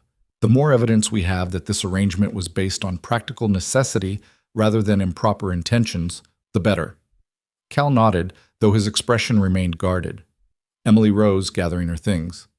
"I'll return to Helena tomorrow and meet with the lawyer. The case won't go to trial for at least 6 weeks. Territorial courts move slowly. In the meantime, I'd suggest you continue exactly as you have been. Teach the boys, maintain the household, rebuild the barn. Live your lives as if Burke's accusations don't exist, because the best defense against lies is simply living the truth." She moved toward the door, then turned back. "One more thing. There's a woman in town, Mrs. Sarah Chen runs the dry goods store. She came to me this morning and asked me to give you this." Emily held out a sealed envelope. Clara took it, confused, and opened it to find a brief note in elegant handwriting. "Miss Bellamy, I heard what happened at the ranch. I'm sorry for how you were treated when you first arrived in Bitterroot. If you need anything, supplies, testimony, friendship, please ask. Some of us know the difference between scandal and courage. Sarah Chen." Clara felt unexpected tears prick her eyes. "I don't understand. She doesn't even know me." "She knows what it's like to be an outsider in this town," Emily said gently. "She's Chinese, married to a white shopkeeper who died 2 years ago. She's faced her own share of prejudice and exclusion. Sometimes the people who've suffered most are the quickest to offer help." After Emily left, Clara stood holding the note, reading it again and again as if the words might change or disappear. Kindness from an unexpected source felt almost more overwhelming than the violence of the night before. "Miss Clara?" Jonah's voice was soft. "Are you crying?" Clara wiped her eyes quickly. "Just dust, and relief, I suppose. It's been a complicated few days." Eli slipped his hand into hers. "Are you going to leave? Because of the bad men and the court and everything?" Clara knelt down to the boys' level, meeting their worried gazes directly. "No, I already told Mrs. Harper I'm staying. This is my home now, too, if you'll let it be." "Of course we'll let it be," Jonah said, as if the answer was obvious. "You're our teacher. You're our friend. You fought the bad men to protect us." "You stitched Papa's side when he was bleeding," Eli added. "That makes you family." The simplicity of their logic, the absolute certainty in their voices, made Clara's throat tight. "Well then, family doesn't abandon each other when things get difficult. So we'll face whatever comes together." Cal cleared his throat from where he still sat at the table. "Boys, why don't you go check on the horses? Make sure they've got water and feed." The twins exchanged knowing glances but obeyed, scampering out the door with the resilience of children who'd learned to bounce back from trauma. When they were alone, Cal spoke without looking at Clara. "You don't have to stay. Emily's offer was genuine. She'd help you start over somewhere safe." "I know. This fight with Burke could get ugly. Court cases drag on for months, sometimes years. Your reputation will be torn apart publicly. People will say terrible things." "I know that too." Cal finally met her eyes. "Then why stay?" Clara moved to the window, looking out at the valleys she'd come to know over the past weeks. "Because for the first time since my father's scandal destroyed everything, I'm doing work that matters. I'm teaching children who genuinely want to learn. I'm living honestly instead of hiding behind social conventions that never protected me anyway." She turned back to face him. "And because running away didn't work the first time, maybe it's time to try standing my ground." Something shifted in Cal's expression, respect maybe, or recognition of shared stubbornness. Emily was right about one thing. This is going to be hard. "Nothing worth doing is easy," Clara said. "You taught me that, whether you meant to or not." They held each other's gaze for a moment that stretched longer than it should have, weighted with things neither of them knew how to articulate. Then Cal looked away, breaking the spell. "Barn won't rebuild itself," he said gruffly. "And I've got cattle to check on, even if I'm supposed to be resting." "You're supposed to be resting," Clara confirmed. "Doctor's orders, which means I'll check on the cattle while you supervise the boys with their reading lessons." Cal started to protest, then seemed to recognize the futility. "You know how to check cattle? I'm a quick learner, and you're still bleeding through your bandages, so unless you want me to stitch you up again, less carefully this time, you'll stay here and rest." A ghost of a smile touched Cal's lips. "You're getting bossy." "I'm getting practical. There's a difference." Clara headed for the door, then paused. "Thank you, by the way." "For what?" "For not pressuring me about Emily's suggestion. For making it clear that marriage isn't an obligation or expectation." Clara's voice softened. "A lot of men wouldn't have done that." Cal's expression was unreadable. "I meant what I said at the beginning. This is employment, nothing more. You're free to leave whenever you want, and you're free from any obligations beyond the work we agreed to." It was exactly what Clara had wanted to hear. So why did it feel vaguely like disappointment? She pushed the thought aside and went to tend the cattle, leaving Cal alone with his wounds and whatever thoughts occupied a man who wrote poetry about loneliness but refused to acknowledge his own needs. The next 6 weeks passed in a blur of activity and anxiety. Emily's lawyer filed formal responses to Burke's lawsuit, challenging the forged signature and demanding proof of any actual employment agreement. Meanwhile, the territorial marshal's investigation into the barn fire led to arrests of 2 of Burke's associates, though Burke himself remained safely ensconced in Denver, beyond Montana's immediate legal reach. Clara fell into the rhythm of ranch life more completely than she'd thought possible.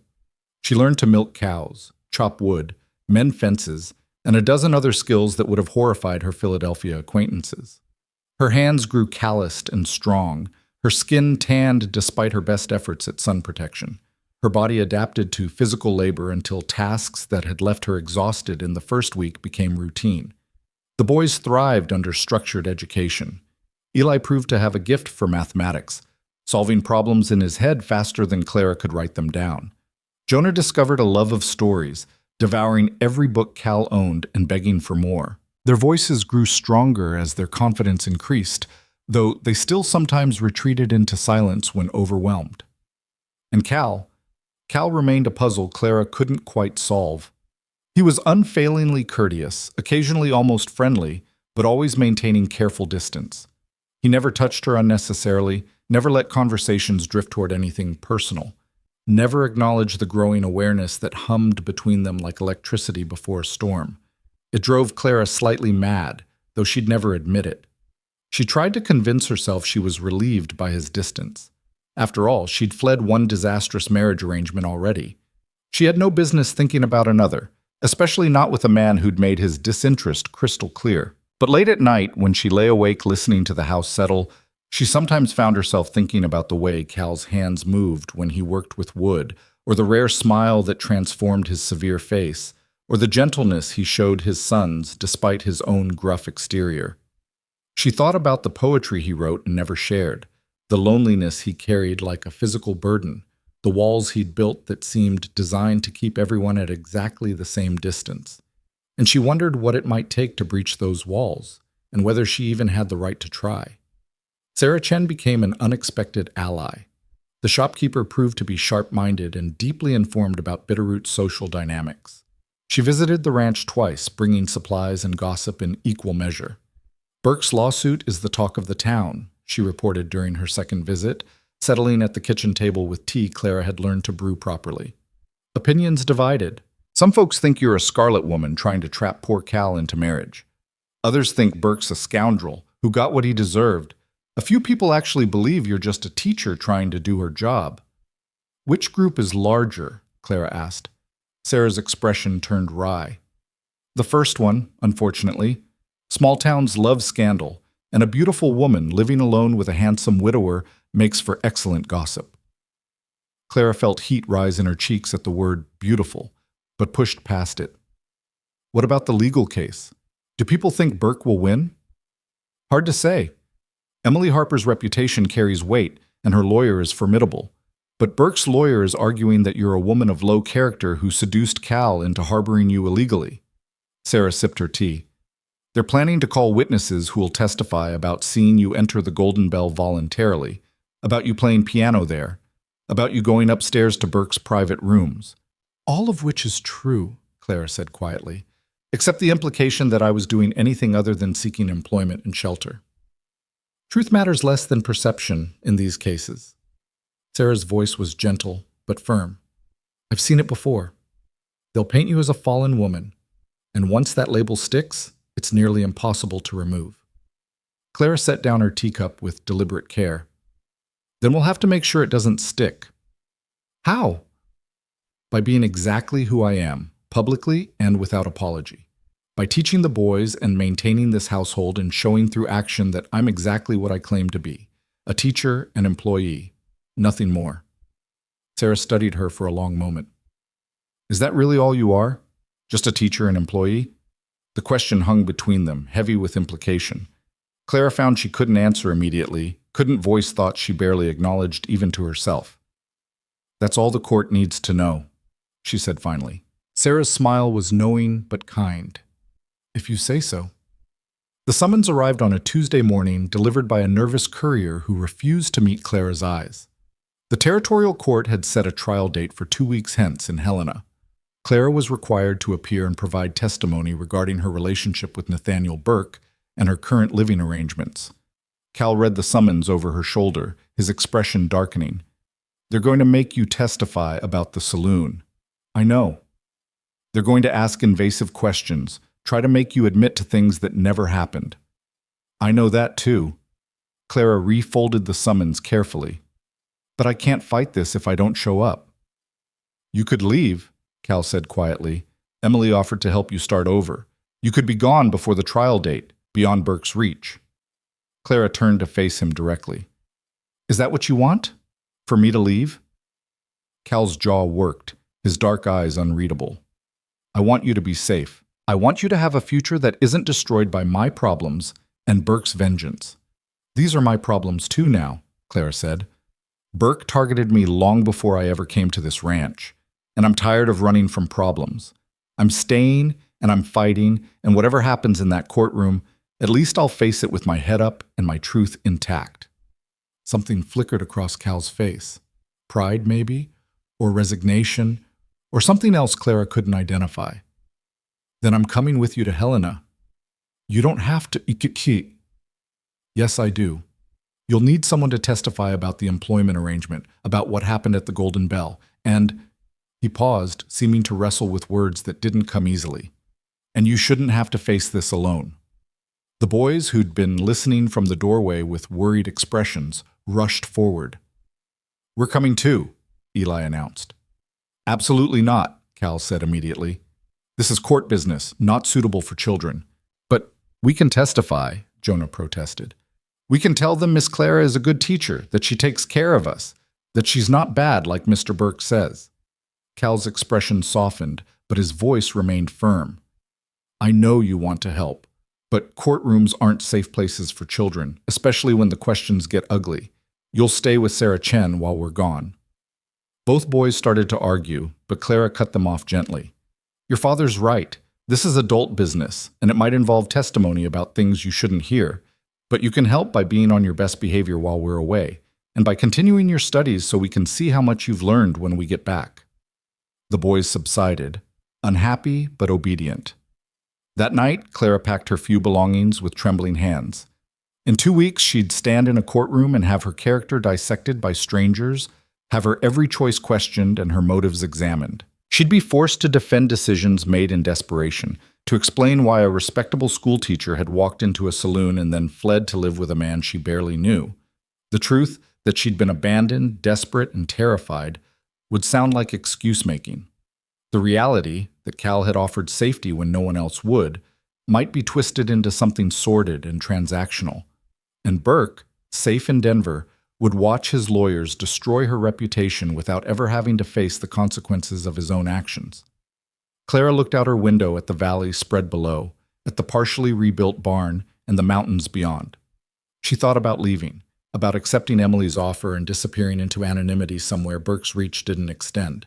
The thought lasted exactly as long as it took to hear the boys' voices drifting up from downstairs, reading aloud to each other in the halting but determined way of new learners. She wasn't running, not anymore. Whatever waited in Helena, she'd face it standing upright. The journey to Helena took 2 days by wagon, and every mile felt like traveling toward judgment. Clara sat beside Cal on the bench seat, watching the landscape shift from familiar valley to unfamiliar territory. Her stomach twisted with anxiety that intensified as they drew closer to the territorial capital. They'd left the boys with Sarah Chen, who'd promised to keep them safe and occupied with lessons and store chores. The twins had clung to Clara when saying goodbye, whispering promises to be good and begging her to come back soon. The trust in their eyes had nearly broken her resolve, but it also strengthened it. She was fighting for them as much as herself now. Cal drove in his usual silence, but it felt different somehow, not distant but companionable, as if he understood that words would only make the anxiety worse. Occasionally his hand would brush hers when adjusting the reins, and Clara found herself noticing these touches more than she should, storing them away like precious things. They reached Helena at dusk on the second day, and Emily Harper met them at a respectable boarding house she'd arranged, far from the seedier establishments that catered to miners and railroad workers. The trial begins tomorrow at 9, Emily said, leading them to their separate rooms with propriety that would satisfy even the strictest social conventions. My lawyer, Mr. Harrison, wants to meet with you tonight to review testimony. Clara, he'll be direct and potentially harsh. He needs to prepare you for what Burke's lawyer will ask. Mr. Harrison proved to be a thin, intense man in his 50s, with sharp eyes that missed nothing. He set up in the boarding house parlor and proceeded to interrogate Clara with a ruthlessness that made the actual trial seem almost merciful by comparison. "Why did you enter the Golden Bell Saloon?" he demanded. "I had nowhere else to go, no money for lodging, no prospects for employment." "So you chose a saloon, not the church, not a charitable organization?" "The church was locked. The boarding houses refused me. The saloon was open." "And you went upstairs to Burke's private rooms. Why?" Clara forced herself to meet his gaze. "He told me he had an available room and wanted to show it to me before offering employment. Did you understand the implications of a single woman going to a private room with a saloon owner?" "I understood I was desperate and running out of options," Clara said, her voice steady despite the heat in her cheeks. "I made the best choice I could with the information and circumstances I had." Harrison's expression didn't soften. "Burke's lawyer will paint that choice as evidence of poor moral judgment. He'll suggest you knew exactly what kind of employment Burke was offering and accepted it willingly." "Then I'll tell the truth, that I believed I was accepting work as a piano player, nothing more." "The truth isn't always enough." Harrison leaned forward. "Juries see what they want to see. A respectable woman doesn't end up in a saloon unless she's already fallen. That's what they'll think, and Burke's lawyer will encourage it." Cal, who'd been listening from across the room, spoke up. "Then we make them see differently. We show them what happened after the saloon, how Clara protected herself, how she took legitimate employment, how she's been teaching my sons and maintaining a household properly." "Which brings us to the other problem," Harrison said. "Your living arrangement. An unmarried woman living with an unmarried man, no matter how innocent the circumstances, creates exactly the kind of scandal Burke needs to win his case." "We've been through this," Cal said, his voice hardening. "We're not getting married to satisfy legal convenience." Harrison studied them both with eyes that saw too much. "I'm not suggesting you should. I'm simply warning you that your refusal to do so will be used against you. Burke's lawyer will argue that if the arrangement were truly innocent, marriage would be the natural solution. Your resistance to it suggests something improper worth hiding." Clara felt frustration boil over. "So if we marry, we're admitting impropriety. If we don't marry, we're hiding impropriety. There's no winning position here." "Welcome to frontier law," Harrison said dryly. "The system isn't designed to protect women in your position, Miss Bellamy. It's designed to punish them for making choices that fall outside narrow social acceptability. Your best hope is that the judge values evidence over prejudice, and that we can present your case compellingly enough to overcome the natural bias." He spent the next 2 hours drilling Clara on testimony, teaching her how to answer questions directly without volunteering information, how to maintain composure under hostile examination, how to redirect inappropriate questions back to facts rather than speculation. By the time he finished, Clara's head ached and her confidence had been systematically dismantled and rebuilt into something harder and more resilient. "Get some rest," Harrison said finally. "Tomorrow will be brutal, and you'll need every ounce of strength." That night, Clara lay in her narrow boarding house bed and stared at the ceiling, unable to sleep despite exhaustion. Through the thin walls, she could hear other lodgers moving about, the sounds of a city that never fully slept. It was so different from the ranch, where night brought silence broken only by wind and animal sounds. She thought about the boys, hoping they weren't too frightened without Cal. She thought about the barn, partially rebuilt but still incomplete. She thought about the life she'd built over the past months. The teaching, the household work, the quiet satisfaction of belonging somewhere after so long feeling adrift. And she thought about Cal, sleeping in a room down the hall, close enough to reach but separated by walls and propriety and his own determined distance. The courtroom was smaller than Clara expected and more crowded. Word of the trial had spread, and spectators filled every available seat, townspeople, reporters, curious observers drawn by scandal, like moths to flame. Clara recognized some faces from Bitterroot, including several women who'd refused her lodging when she'd first arrived. Burke's lawyer was a florid man named Pemberton, who wore expensive Eastern clothes and carried himself with the aggressive confidence of someone accustomed to winning. He smiled at Clara as she entered, a predator's smile that made her skin crawl. The judge was elderly and stern, his weathered face suggesting years of frontier service. Judge Aldrich, Harrison had said, was fair but conservative, unlikely to be swayed by emotional appeals but potentially responsive to solid evidence. The proceedings began with Pemberton's opening statement, a masterful performance that painted Clara as a conniving woman who deliberately sought employment in a saloon, signed a binding contract, then fled when her moral inadequacies became apparent. He described Burke as a legitimate businessman victimized by a dishonest employee, and Cal as either a dupe or a willing participant in harboring stolen property. Harrison's response was more restrained but equally pointed. He outlined Clara's situation, abandoned by a fraudulent fiancé, desperate for survival, deceived by Burke about the nature of employment, and rescued by an honorable man offering legitimate work. Then the testimony began, and Clara understood why Harrison had been so brutal in his preparation.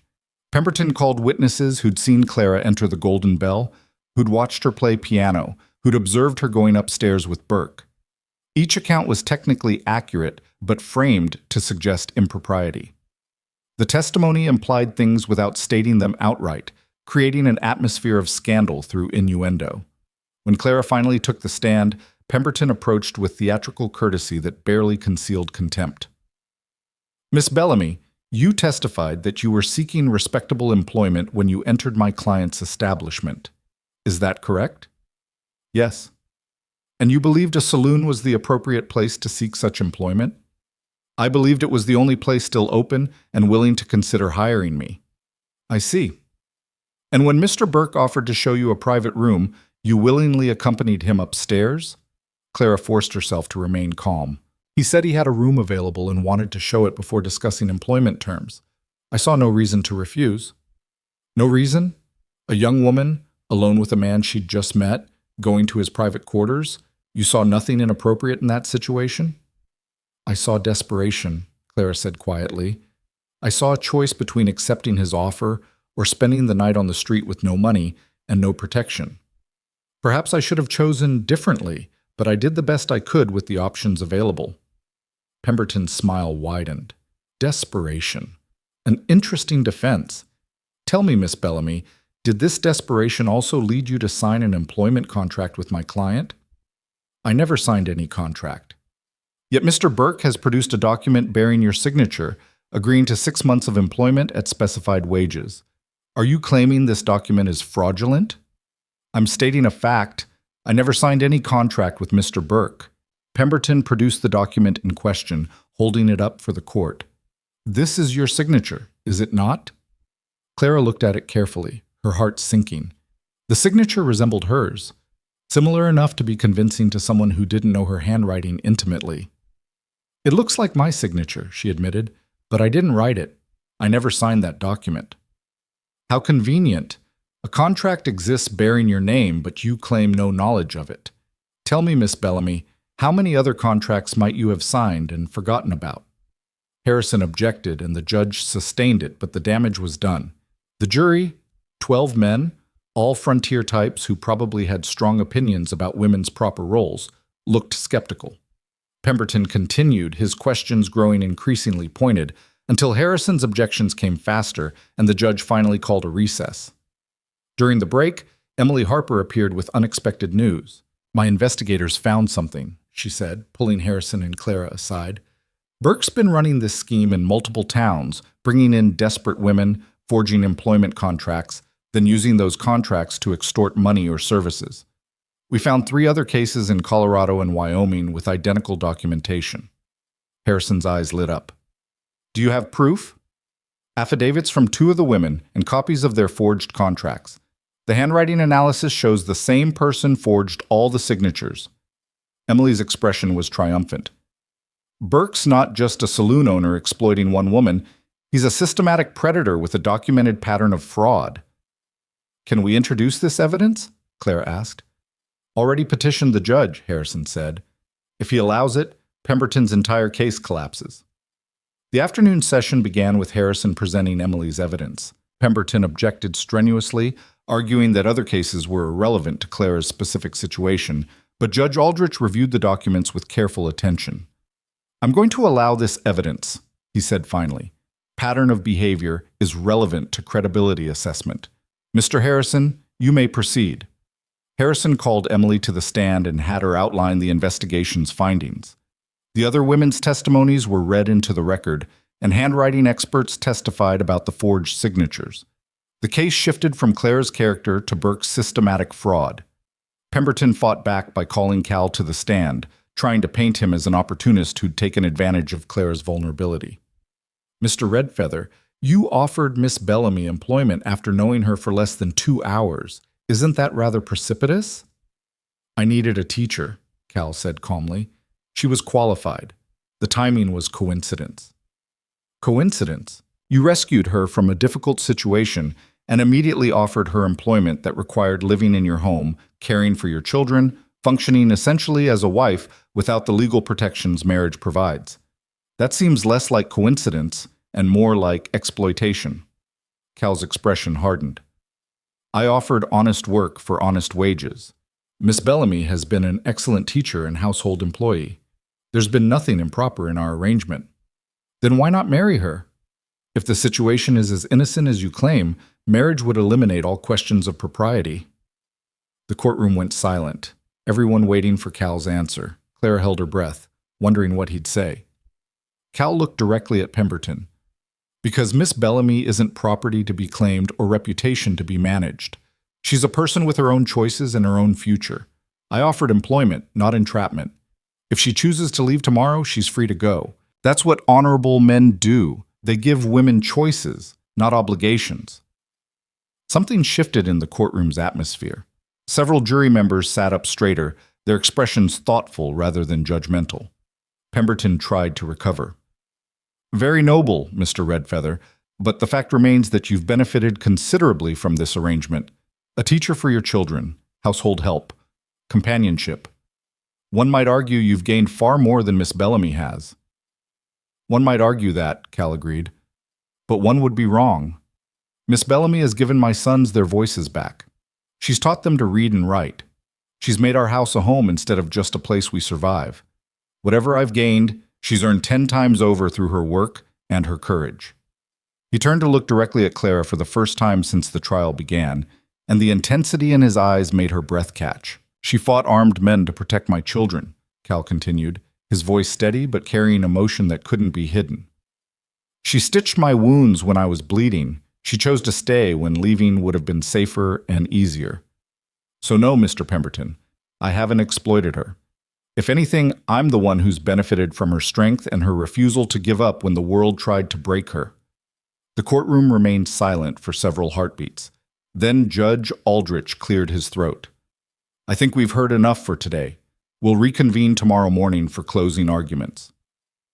That evening, Clara and Cal walked through Helena's streets without speaking, both processing the day's testimony. The city glittered with lamplight, saloons and hotels doing brisk business, the kind of frontier prosperity that attracted both opportunity and exploitation. "Thank you," Clara said finally, "for what you said in court. You didn't have to defend me so strongly." "I told the truth," Cal said simply. "Everything I said was true." They walked further in silence, then Cal stopped abruptly, turning to face her. "I need to tell you something, and I need to say it before tomorrow's verdict, because if Burke wins, you might leave, and I'll have lost my chance." Clara's heart hammered. "What is it?" Cal seemed to struggle with words, his usual stoic expression cracking to show something vulnerable beneath. Emily was right about one thing. Marriage would solve legal problems. But that's not why I've been thinking about it. Cal, let me finish, please. He took a breath. "When you first came to the ranch, I told myself it was just employment. You needed work, I needed help, everything was practical and straightforward. But somewhere between teaching the boys and rebuilding the barn and fighting off Burke's men together, it stopped being just employment." Clara couldn't breathe, couldn't move, could only stare at him as he continued. "You scare me," Cal admitted. "The way I feel about you scares me. My wife died. And I swore I'd never put myself through that grief again, never care about someone enough to be destroyed when they leave. But you walked into my life wearing a wedding dress meant for another man, and somehow you made me want things I thought I'd buried with her." "What things?" Clara whispered. "Partnership. Companionship. Someone to share the weight instead of carrying everything alone." Cal's hand came up to touch her cheek, his calloused fingers gentle against her skin. "I'm not asking for your answer tonight. I'm just asking you to know that when this trial is over, whether Burke wins or loses, I want you to stay. Not as my employee, as my wife, as my partner, as the person who makes my sons laugh and my house feel like home, and my life feel like something more than just survival." Clara felt tears spill over, soaking into his hand. "I thought you didn't want marriage. You said it so clearly, so many times. I didn't want obligation without choice. I didn't want you to feel trapped." Cal's voice roughened. "But if you choose me, if you want this life we're building together, then I'm asking, not because of courts or scandal or legal protection, because I love you, and I think maybe you might love me too." Clara laughed through her tears, the sound half sob and half joy. "I've been falling in love with you since you punched that drunk man in the saloon and took me home with your boys clinging to your legs. I just thought I was alone in it." Cal's smile transformed his face, making him look younger and lighter than she'd ever seen. "You're never alone in anything, not anymore." He kissed her then, right there on Helena's main street with lamplight spilling around them and people walking past. It was gentle and fierce at the same time, carrying months of restrained feelings finally given permission to exist. When they finally pulled apart, Clara was shaking. "Yes. The answer is yes. To partnership and marriage and building a life together. Yes to all of it." Cal pulled her close, his arms solid and safe around her. "After the trial. We'll do this properly, with the boys present and vows that mean something. But I needed you to know before tomorrow so that whatever happens, you understand, you're not fighting alone." The next morning, both lawyers presented closing arguments. Pemberton made a final attempt to paint Clara as a scheming woman of loose morals, but his arguments sounded hollow against the evidence of Burke's systematic fraud. Harrison methodically dismantled Burke's case, showing the forged contract, the predatory pattern, the manipulation of desperate women. Judge Aldrich listened impassively, then addressed the jury with instructions about evidence, credibility, and the burden of proof. The jury deliberated for less than an hour. "We find in favor of the defendant, Miss Clara Bellamy," the foreman announced. "No debt is owed, and we recommend criminal charges be filed against Nathaniel Burke for fraud and forgery." The courtroom erupted in noise, some disappointed, others approving. Clara felt her legs go weak with relief. Cal's hand found hers beneath the table, squeezing tight. But Judge Aldrich wasn't finished. He banged his gavel for silence. "I'm entering additional orders," he said. "Based on the evidence presented, I'm issuing arrest warrants for Nathaniel Burke on multiple counts of fraud and coercion. I'm also referring this case to federal authorities for investigation into possible human trafficking violations. And I'm putting the territorial marshal on notice that any further harassment of Miss Bellamy or the Red Feather family will result in immediate prosecution for witness intimidation." He looked directly at Clara. "Miss Bellamy, you showed considerable courage in standing up to systematic exploitation. The frontier needs more women and men willing to fight for what's right regardless of social consequences. This court apologizes for whatever additional trauma these proceedings may have caused, and wishes you well in your future endeavors." Outside the courthouse, Emily Harper was waiting with a telegram. "Burke was arrested in Denver this morning. Federal marshals acted on the evidence we provided. He'll face charges in multiple territories." Clara felt something loosen in her chest, the fear that had been her constant companion since that first night at the Golden Bell finally releasing its grip. "It's over," she said wonderingly. "Not quite over," Emily corrected with a smile. "But the dangerous part is finished. Now comes the rebuilding." They returned to Bitterroot 3 days later, after stopping at the territorial office to file official documents that would prevent any future legal harassment. The boys came running when the wagon pulled into the ranch yard, both talking over each other in their excitement. "Miss Clara, Papa, you're back. We were so worried. Sarah taught us multiplication tables. Did the judge put the bad men in jail?" Cal scooped them both up despite his still healing ribs. The judge put Burke in jail where he belongs, and Miss Clara won her case completely. Eli looked between them with the sharp perception of children who sense adult undercurrents. Are you going to stay forever now? Clara knelt to their level. Actually, I need to talk to you both about that. Your father asked me to marry him, which means I wouldn't be your teacher anymore. I'd be your stepmother, but only if you're comfortable with that change. This is your home first, and your feelings matter most. The boys exchanged one of their silent communications, then launched themselves at Clara with enough force to knock her backward. They clung to her, both crying and laughing at the same time. Does this mean you're really staying? Jonah asked through tears. Really staying, Clara confirmed. No more leaving. This is my home too now. They were married 2 weeks later in the valley near the ranch, with Sarah Chen standing as witness, and the boys holding the simple gold rings Cal had purchased in Helena. The ceremony was brief and heartfelt, conducted by the traveling minister who'd finally returned from his extended circuit. Cal's vows were simple. I promise to be your partner in all things, to respect your choices, to stand beside you in difficulty and celebrate with you in joy. I promise to love you as you deserve, completely and without reservation. Clara's vows matched his. I promise to build this life with you, to care for your sons as my own, to face whatever comes with courage and honesty. I promise to love you not because it's easy, but because it's true. The boys cheered when Cal kissed his new wife, and for the first time since Clara had stepped off that train in a wedding dress meant for another man, she felt the future open before her like a promise that might actually be kept. 6 months later, Clara stood in the doorway of the newly rebuilt barn, watching Cal work with the boys on fence repair. The morning was bright and clear, the kind of Montana summer day that made all the hard times worth enduring. A letter had arrived that morning from Emily Harper, containing unexpected news. Burke had been convicted on all charges and sentenced to 15 years in territorial prison. Moreover, the investigation into his fraud scheme had uncovered enough assets to compensate his victims. Clara's share was $500, exactly the amount Burke had fraudulently claimed she owed him.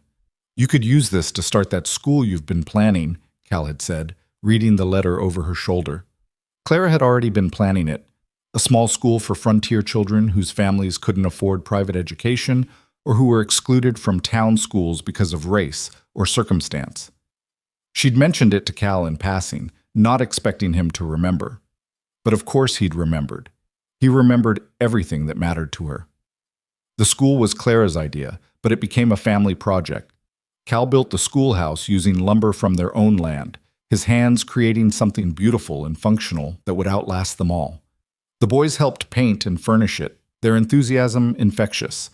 Even Sarah Chen contributed, donating books and supplies from her store. They opened the Red Feather School for frontier children on a crisp autumn morning with 15 students ranging from 6 to 14 years old. Half were white, a quarter were mixed blood like Eli and Jonah, and the remainder were Chinese, Mexican, and one full-blood Crow girl whose parents had heard about the school that accepted everyone. Clara stood at the front of the classroom and felt something settle into place, a sense of purpose that had been missing since her father's scandal destroyed her Philadelphia life. This was better. This was real.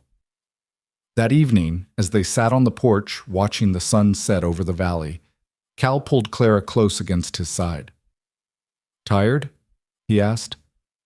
Exhausted, Clara admitted, but it's the good kind of tired, the kind that comes from doing meaningful work. The boys were proud of you today. I heard them telling the other students that their mama is the best teacher in Montana. Clara smiled at the word mama, still new enough to feel precious. The boys had started using it naturally about a month after the wedding, and Clara had cried the first time she heard it. What about their papa? She teased. What do they say about him? That I'm too strict about chores and not nearly as good at storytelling as you are. Cal's voice carried amusement. Also that I make terrible biscuits. All true statements. Cal laughed, the sound still rare enough to feel like a gift. I have news too. The territorial government approved my petition. The ranch is now officially registered in both our names. Equal ownership, equal say in all decisions. Clara turned to look at him in surprise. You didn't have to do that. Yes, I did. We're partners, Clara. In everything. That means the ranch is as much yours as mine, legally and practically. He pressed a kiss to her forehead. Besides, you've put as much work into rebuilding it as I have. More, probably, considering you're running a school at the same time. They sat in comfortable silence as darkness claimed the valley, stars appearing one by one in the vast Montana sky. Somewhere in the distance, a coyote howled, and Cal's hand tightened fractionally on Clara's before relaxing when no answering call came. "Do you ever regret it?" Clara asked quietly. "Taking me in that night at the saloon, all the trouble that followed?" Cal was quiet for a long moment, considering. "No, not once. You brought light back to this house when I thought it would be dark forever. You gave my sons their voices and their future. You made me remember that life is more than just surviving." He shifted to face her more fully, his expression serious in the starlight. "That night at the Golden Bell, I walked in looking for information about a teacher. What I found was you, scared and brave and refusing to give up despite everything being stacked against you. I knew right then you were stronger than you realized. I just had to wait for you to see it too." Clara felt tears prick her eyes. "I was so lost. If you hadn't intervened—" "But I did, and you fought your way out. You did that, Clara. You made the choice to stay, to fight, to build something better. I just gave you the opportunity." Cal's thumb brushed away a tear that had escaped. "We saved each other, I think. You from Burke's trap, me from loneliness I'd convinced myself was inevitable." A sound from inside the house interrupted them, Eli calling that Jonah had hidden his book again, and it wasn't fair. Clara smiled, recognizing the familiar evening routine of sibling disagreement. "I should go referee before it escalates to actual combat," she said. Cal caught her hand before she could stand. "In a minute. I want to say something first." Clara settled back against him, waiting. 3 years ago, I lost everything I thought mattered. My wife died, and I believed I'd never be whole again. I built walls so high that nothing could touch me, including my own sons. Cal's voice was rough with emotion. Then you appeared in a wedding dress meant for someone else, and somehow you scaled those walls without even trying. You made me want to be whole again. You made me believe in second chances. He turned her face toward his eyes reflecting starlight. "I love you, Clara Redfeather, not because you saved me, but because you're you, stubborn and brave and infinitely kind. You're the partner I needed and the love I'd stopped believing was possible. Thank you for choosing this life with me." Clara kissed him, pouring into it everything she couldn't quite express in words. Gratitude and love and fierce joy at having found home in the last place she'd expected. When they finally pulled apart, she rested her forehead against his. "I love you too, and I'd choose you again every single time." From inside the house, the boys' argument had shifted to laughter, the kind of pure childhood joy that spoke of security and happiness. Through the window, Clara could see them wrestling playfully, their earlier dispute already forgotten. "We should probably intervene before they break something," Cal said without moving. "Probably," Clara agreed, also not moving. "In just a minute." They sat together on the porch as night deepened, holding each other against the cooling air, listening to their son's laughter and the wind in the grass, and the sounds of a life built from the ashes of abandoned plans and broken promises. It wasn't the life Clara had imagined when she stepped off that train in a wedding dress, desperate and alone. It was infinitely better. Years later, when people asked Clara about her arrival in Montana Territory, she'd tell them the truth, that she'd been abandoned, betrayed, and nearly destroyed by men who saw her as property rather than a person. She'd talk about the Golden Bell Saloon and Nathaniel Burke's trap, about the terror of facing armed men and the pain of having her character dissected in court. But she'd also tell them about Cal's quiet courage, about 2 boys who'd learned to speak again through love and patience, about Emily Harper's unexpected intervention and Sarah Chen's steady friendship. She'd describe building a school that welcomed children the world wanted to exclude and a ranch that became a refuge for those who needed second chances. And she'd tell them that sometimes the worst moments of your life are the ones that lead you exactly where you were always meant to be. The Red Feather School operated for 30 years, educating hundreds of frontier children regardless of race, gender, or circumstance. Eli became a lawyer who fought territorial injustice with the same quiet determination his father had shown. Jonah became a writer whose stories about frontier life brought understanding between cultures that had too often viewed each other with suspicion and fear. Cal and Clara worked the ranch until age made the labor impossible, then passed it to their children, not just Eli and Jonah, but the three daughters who came later, filling the house with noise and love and the kind of chaos that only large families manage. On Clara's 70th birthday, surrounded by children, grandchildren, and former students who'd traveled from across the territory to celebrate, someone asked if she'd ever regretted leaving Philadelphia. Clara looked around at the faces she loved. Cal beside her with silver threading through his dark hair, their children and grandchildren filling the house they'd built together, the school still operating in the valley below, and smiled. "Not once," she said, "not even for a moment." And it was true. The woman who'd stepped off a train in a wedding dress meant for another man, desperate and terrified and convinced her life was over, had been transformed into someone stronger. Not through rescue, but through her own choices. Not through surrender, but through fighting for what she deserved. She'd been forsaken at the altar, abandoned at a train station, and nearly destroyed by those who saw her vulnerability as weakness. But she'd survived. She'd fought. She'd loved. And in the end, she'd built a life worth living on her own terms, with a partner who respected her strength and children who carried forward the values she'd fought so hard to protect. It was more than enough. It was everything.